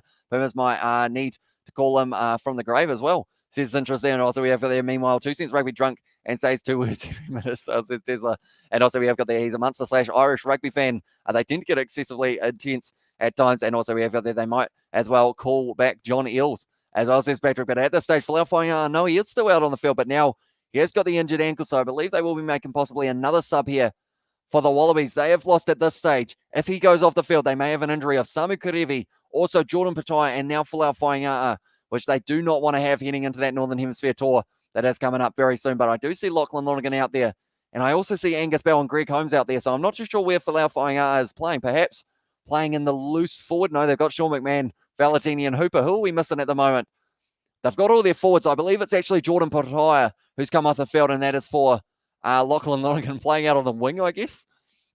In that regard, but we also got there in there as well. We have got there. I've never been in one of his live streams, but I've heard the tales as well. So Gary Dixon in Australia and Argentina have played 34 times with Australia, winning 25, Argentina 6, and 3 matches drawn. And 2 of those matches drawn were actually last year as well. Go Kangaroo, says Terapoto. And also we have got there good try, Argies, says Cero. Yeah, at this stage, unfortunately for them, if they can get one more try, it would be the most tries they have scored in any game of the Rugby Championship. But overall, the Wallabies have just had a huge amount of running meters throughout this game, which has made it a lot easier for them in that regard. We have got there. Anyway, anyone have changed for a penny? I need to reward Pumas players for today's game as well as this interest, which is a harsh statement, but who knows? Maybe they'll be able to get one more as likely redeem themselves to get the most tries of any of the games that they have played at the Rugby Championship. I believe so far they have only scored 4 tries so far in this competition, but now marching forward once again here for the Pumas with the rolling maul going, and it's quite nicely set as well. It'll be rolling back. Garcia looks like he wants it at the back. William Montoya. It's gone straight through the middle. Lachlan Lonergan trying to wrestle his way down. Matt Phillip just taking a player out, and now still on the side of the Pumas on the 22. They've been told to release him, and now it will be in the breakdown. Thomas Lavanini going around the side. He had Alimano on his wing as well, but decides not to use him. Now just waiting here for the Pumas, taking their time, but this could be a risky tactic around the side now, though. For it will be Guido Pitti once again. Or Garcia dropping their ball. It's gone backwards, though, and it is still available for them. Lavanini staying down for a little bit longer there, but the Pumas at the moment not really getting too much go forward until that carry of one Martin Gonzalez. I always say that name wrong, but now it's a massive hit there from Matt Phillip on Garcia, I believe it was, and he's going to have the advantage against them now. William Montoya goes back. Garcia using the back line now. Santiago Carreras with a good step. He is going to be dragged down. Another offside advantage here for the Pumas. They are putting face after face. I can't speak anymore for some reason, so luckily we have got a stoppage there to save me a little bit. Do you get a sore throat as well, says Siru. Normally after doing quite a few live streams in a row, it does get a little bit rough in that regard. But yeah, it is going to be hopefully not too bad tonight, because I believe I'm not actually going to be able to do too many of the games in the middle of the night tonight, which is something we haven't really done in a wee while. We're doing the game between the All Blacks and the Springboks, but I believe I have got a lunch tomorrow to go to. So unfortunately, I won't be able to stay up too late in that regard, or else, yeah, an all-nighter might not quite be on the cards, unfortunately. I have to admit, I'm a 2 cents convert as well. He's a good lad, but his streams lack the deserved intensity of rugby as well. And Kanakuanen will it be in Exeter watching this beloved, or watching his beloved Munster versus Stormers as well. And also we have got there in the chat as well. AB's game is 11:05 p.m. kickoff New Zealand time as well. So yeah, it is only going to be taking place in a total of an hour and 20 minutes time. We're getting close, ladies and gentlemen, as well, which is a very awesome indeed. So that will be around 8 p.m. 8 p.m. Australian time. South African time, you're looking at around, I want to say it's 12, but I could be wrong there in that regard, but I believe it is somewhere around that 12 o'clock mark for the lunchtime. We have got there Dan Chat, Dilma, and Bacardi, Dave Maxwell as well. And also we've got there breaking news. Hamish leaves the house. Says Katie Dixon. I know it is a shock to the system, that is for sure. But now 5 meters out, Garcia. Is it going to be another try here for the Pumas, or was a little bit high from Rob Valentini? And the question is it going to be a try? Yes, it is. It's a try to the Pumas. Or is it? They are checking at one, just to see whether or not. I believe it is actually. Has Jaco Piper awarded this one? It could be another try for the Pumas here. Are you going on a date, Hamish? Says David Abbott. It is not a date. It is just a family lunch in that regard. And I know I'm from Waimea, but we don't quite swing that way, no matter how many times people say it. But we have to get there. Make sure you have a Spates, mate, before the AB's game. Good on you, mate, as well, says Aidan Watson. Also, we have got there Ashley's house, says Johnny Blaze. And also, we have got there in the chat as well. I want George to play Plants vs. Zombies, or Isaac, who, as you want to see as well. Unfortunately, neither of them have downloaded the game yet. I've tried to convince them, but they don't seem that keen, unfortunately, at this stage. But we'll keep on trying. See how it goes. Brendan, I can't understand your comments, brother, as well, says Diesel there. But now they are just going to be checking this one to see whether or not this is going to be a second try of the match for Argentina. Drinks mates, lose your mates as well, says Johnny Blaze. So I believe at this stage it was a great run from Garcia, I believe, if I'm not wrong here. that he was able to go around the side. Now, I'm thinking the first contact from Rob Valentini, he ended up kind of dragged him back around the neck. So I think that is going to be a big moment. Then it was, was it passed backwards or forwards? But then it was almost, tell you what, if you know, he dropped the ball there, Gallo. He was almost able to score himself a second try on debut, which would have been very impressive. But they are going to be checking this one of Rob Valentini. Unfortunately, going a bit high, catching him in the neck. And the big question is, was it what stopped him from being able to get over the line? Because you would say maybe if that tackle didn't come in a little bit high, he might have been able to stretch out as well. Yeah, I've got their 4 pass, no try as well, says Joe Bro. And also Spates lives a short life in my part of the country as well, says David. And then they are just checking this one. Gallo loses contact with that ball when he was trying to put it down. So it is all down to that tackle of Rob Valentini of whether or not they are going to say that it was that little bit high, or if it is instead going to be a knock-on, I believe, in favour of the Wallabies. We have got there, cut it out, Callaway. Cut it out, Callaway would be lucky to be able to be a New Zealander, let alone be an All Black as well. Just because they play well for Aussie doesn't mean that they will be good enough to be an All Black. So get real as well, says too. I mean, that was the comment from about 15 minutes ago. But yeah, I guess at this stage, that's the thing. He goes very well out on the wing for the Wallabies, no matter what side he is on. But the two sides, they play very different styles of rugby. It is that running rugby, but you have also got that situation. Just a penalty, I believe, is the call here. So it is going to be the penalty to Argentina. No, is it going to be the try? Or if they run it back, I believe it is just going to be the penalty. So they are going to be taking the 3 points straight out in front here. The Pumas. No, it is a try. They have awarded the try. Who have they given the try to? I believe it is actually Gallo, who they have given that try to in the end. Which is an interesting one, but we will add that one to the try scorers list once again. I was a little bit confused by that whole situation, but in the 70th minute, Thomas Gallo has scored 2 tries now for the Pumas, and now he is going to be working his way towards trying to get them maybe one more try, because that would cancel out the bonus point, but it doesn't matter. All the Wallabies need to win this game and finish second on the table as well. It would be the situation of getting the win. We also got there, have a glass of Dulce. Is Equis beer? Stay thirsty, my friend, as well. Says it's interesting. I feel like I pronounced that very badly as well. Almost time for the big game, South Africa versus All Blacks from South Africa as well. Says Anthony, yeah, that game's going to be an absolutely awesome one indeed. And also we have got there, what is your favorite video games when you play when you are a kid? So I would say Rugby 08 was right up there as well. And also Simpsons Hit and Run, I feel like it's a very decent shout. And that there we go. But now it's going to be James O'Connor on the halfway line now. Going to be charging his way forward, looking for the gap as well. Almost able to step round the defensive line. And it looks like Matthias Moroni has stayed down at the moment. Took a bit of a head knock there. Lachlan Lonergan now going to be running forward once again. Jake Gordon passes it back across to Matt Phillip. It was hit hard in the tackle by Julio Montoya. Straight on the ball as well, but wasn't quite able to get it. And he was put there on the side of the Wallabies. Almost a little bit of a juggle there from Jake Gordon. But Research now firing it back. James O'Connor trying to step around the defensive line of Shaka Perez. But 40 meters out now once again here for the Wallabies. They are going to be on attack, and they will be using that running rugby. Lachlan Lonergan with a bit of a step as well, trying to make an impact in the midfield at the moment he is playing, because I believe they still have Falau Fainga'a. He's actually playing out on the wing, which is an interesting choice there. But Research now tackled hard once again by the Pumas defense. They haven't missed too many tackles so far in this match, but unfortunately has been some crucial ones that they have ended up putting down as well. We have got the Spates. A day keeps the doctor away, and also go to Australia as well, says Lorraine. And also we have got there tonight. We drink from the bong as well, says Katie Dixon. That sounds like an unfortunate situation, but now it's going to be Michael Hooper out on the wing with a step as well. Tackled in the end by Guido Petty. And now they have been told to release him. He's going to come in from the back there. It's going to be a counter ruck here from the Pumas as well. Almost able to get it, are they? It's kind of an awkward looking breakdown, but it's going to be taken nicely by Jake Gordon, who in the end was able to keep it on the side of the Wallabies. It's going to be a rolling ball, isn't it? No, has gone down once again. And the Wallabies now 5 minutes left to go in this game. They have still got that bonus point. They're up to 10 phases, and they are going to be 45 meters out. It's going to be Angus Bell now trying to pierce the line. Tackle low, Julio Montoya once again trying to get straight in there. It's going to be stolen there. Very nicely done by the Pumas. And it was their number 20, which in this one, I'll have to look at his name. Francisco Gorinson is the name there. Lavanini hard in the tackle there by, I believe it was Len Nicotell. Yes, it was. Going back once again here, and it's going to be Santiago Carreras. We'll be kicking this one into a bit of space in behind, but it's taken nicely inside of the 22 here for Tom Wright. Is he going to run it back, or does he kick it? He looks like he is kicking it. Has kicked it very high indeed, and he's going to be chasing it back just into the half of the Pumas. Now taken nicely by Juan Cruz Malia. Offloads it back now to Carreras once again, and now with the chip in behind, tackled by Lonergan. Found a bit of space in behind. It's an awkward bounce. Oh, he's just eaten the knee of Andrew Callaway. I'm not too sure who that is, but whether or not he's still got his teeth in place is the big question there. It's a knock on He decided to go in head first, which I mean is fair play to the man. It's not the way I would have done it, that's for sure. Mateo Carreras was the man who well and truly committed himself there, just threw himself into the knee of Andrew Callaway.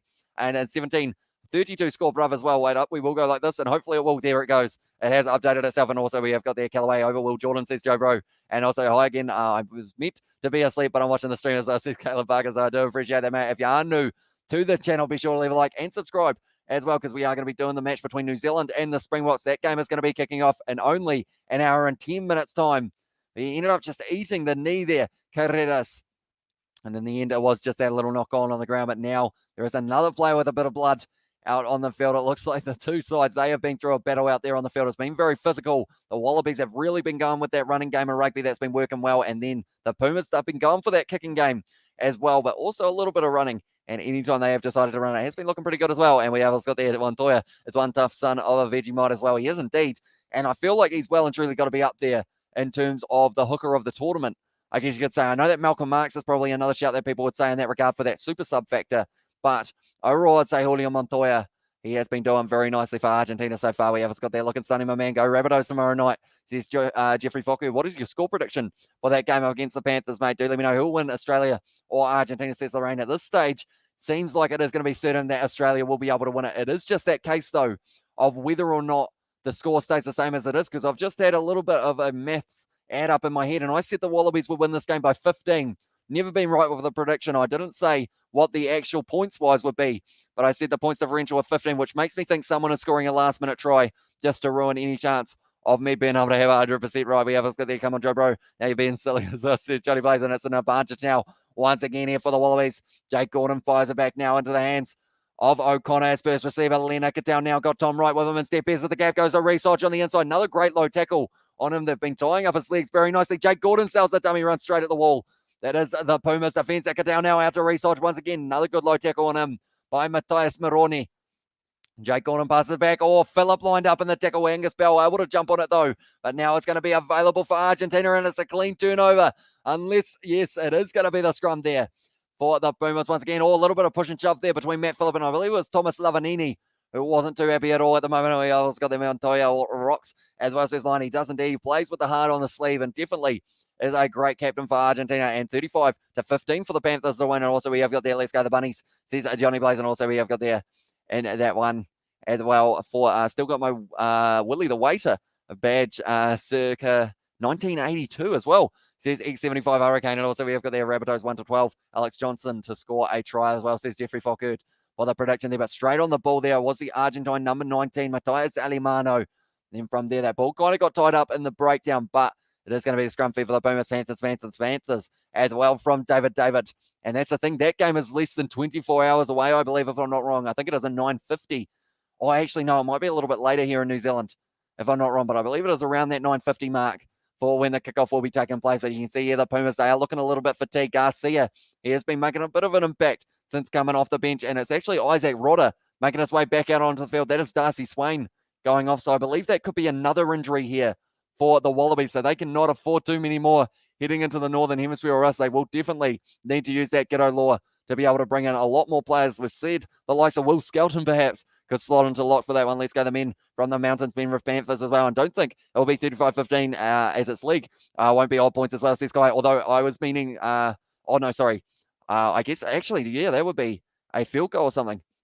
I thought we were talking about this game for a second there because I was thinking that I was somewhere around that 35 mark for the Wallabies as well. But now Garcia going to be driving forward. I believe that is not going to be an advantage there for Argentina at scrum time. It was probably the best scrum of the day, but still not quite able to get it going now. It's going to be out to Shaka Perez using this back line nicely once again. And it was almost a little bit high on Juan Cruz Malia, but now 50 meters out from the Wallabies line. 2 minutes left in this game as well. The advantage in the favor of Argentina, and they are going to be going back now for the penalty. Angus Bell just shunting off Gallo, and they will be going back. And Argentina have one more attacking opportunity. And it looks like at the moment they are fired up. Argentina, they want one more try. This is already the most tries they have been able to score in one match of the Rugby Championship. If they could get 3, I'm sure that they would be pretty happy with that.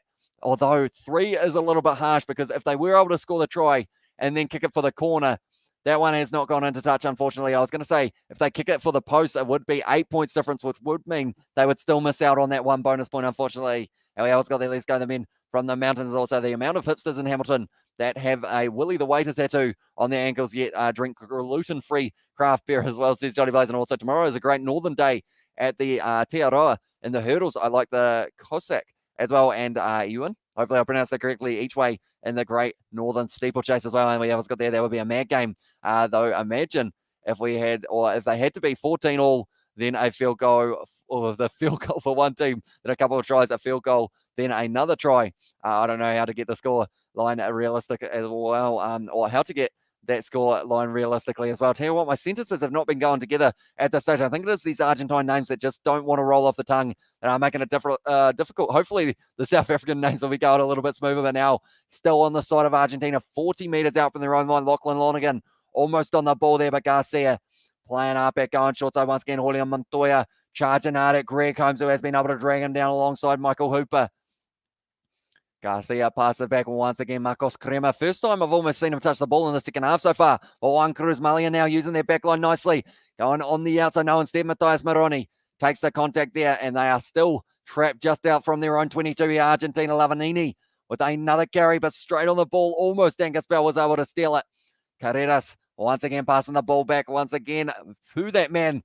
Julian Montoya. No, it's actually going to be Gallo. No, it's Julian Montoya. My apologies there. He's trying to charge forward. He's got the man with him. Sells the dummy. Still going, Julian Montoya. 40 metres out now. And Argentina have the last attacking chance of this game. Big out there from Lachlan Lonergan, though.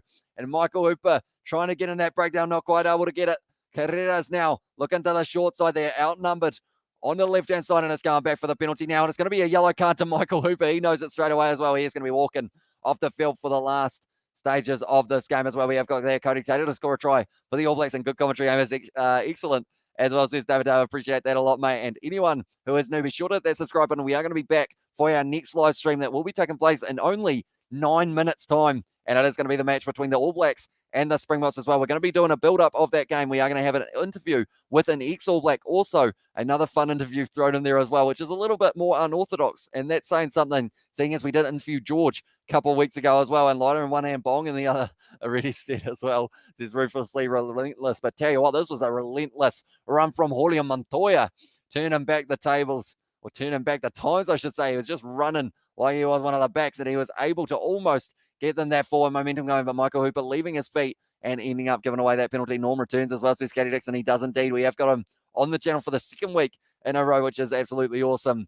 And the thing is, technical difficulties were one of the things that really seemed to be affecting this week overall, because we actually filmed our interview a couple days ago, and then I went to edit it, and there was no audio for his side, unfortunately. So it did mean that we actually refilmed that interview, which I mean, straight away, I have to say a huge thank you to him for the sake of like just being willing to refilm it, even though we had already done it once, which is pretty awesome. Even the connection for that second time was a little bit patchy, but we've got it together and it is there, and it will be rearing to go for that one in only around 10 minutes time. And now it's going to be the rolling ball once again here for Argentina, marching forward now, 5 minutes out. Really good go forward here. And Julian Montoya, they've got the advantage as well. He deserves a try, the captain of Argentina, but he's not going to get it. Instead, it's going to be Garcia, offloads to Lavanini.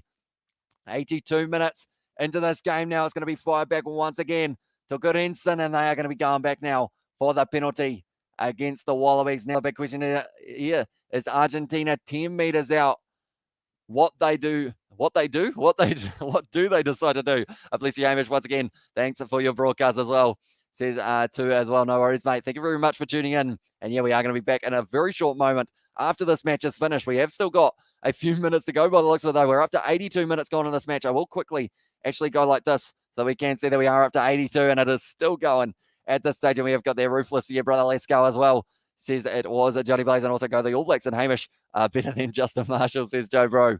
Although don't let Justin Marshall wear that, because I'm sure he would probably not agree in that regard, Justin Marshall.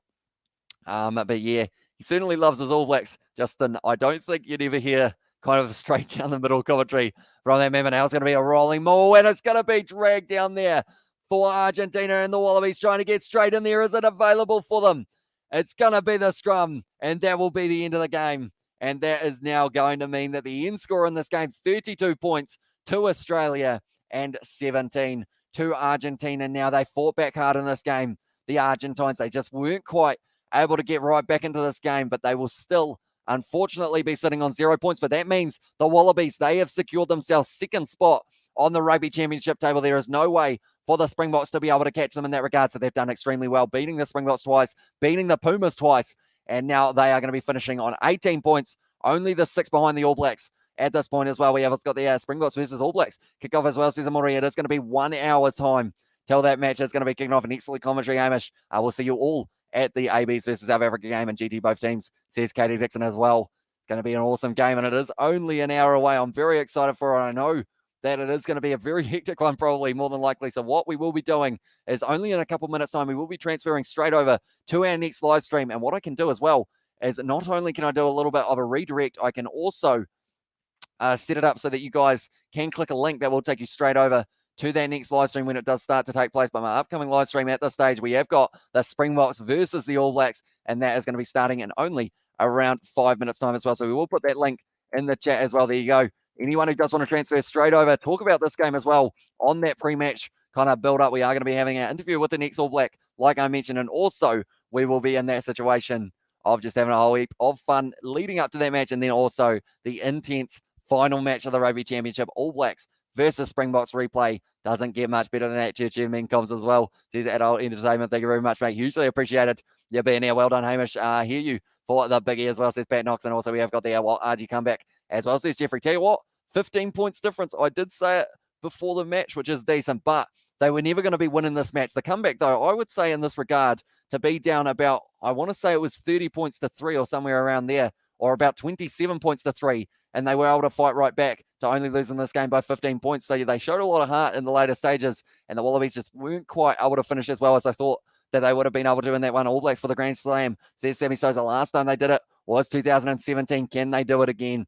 That's a big question. We also got the Kia ora, Hamish. It's about time you had another shave, mate. A clean face would be appropriate for the end of the Rugby Championship, says Mac McIntyre. So maybe I will have to end up shaving it for the USA versus All Blacks game, I believe, is going to be the next game that will be international rugby that we are covering on the channel. But once again, I will put that link to the next live stream that we are going to be transferring over to 4 minutes time, and we will be talking all about the Springboks versus All Blacks game. It's going to be a great match, going to be an awesome competition finisher, closer as well in that regard. But nonetheless, if you are new to the channel, be sure to hit that subscribe button, and also be sure to check out the channel membership and the podcast we have got as well. It is the Rugby Down Under podcast. It is myself and an Australian who will be very happy, relatively, maybe with this match. Imagine not calling a knock on as well, says BKR Sport. And I assume that is for that try. So straight away, I'm sure that will be a talking point on the podcast that we have got as well. We have also got there in the chat, see everyone in the ABs versus South Africa. But nonetheless, thank you all very much for tuning in. We will be back in a short moment. Well, nonetheless, thank you very much for tuning in. And I will see you all for the next one.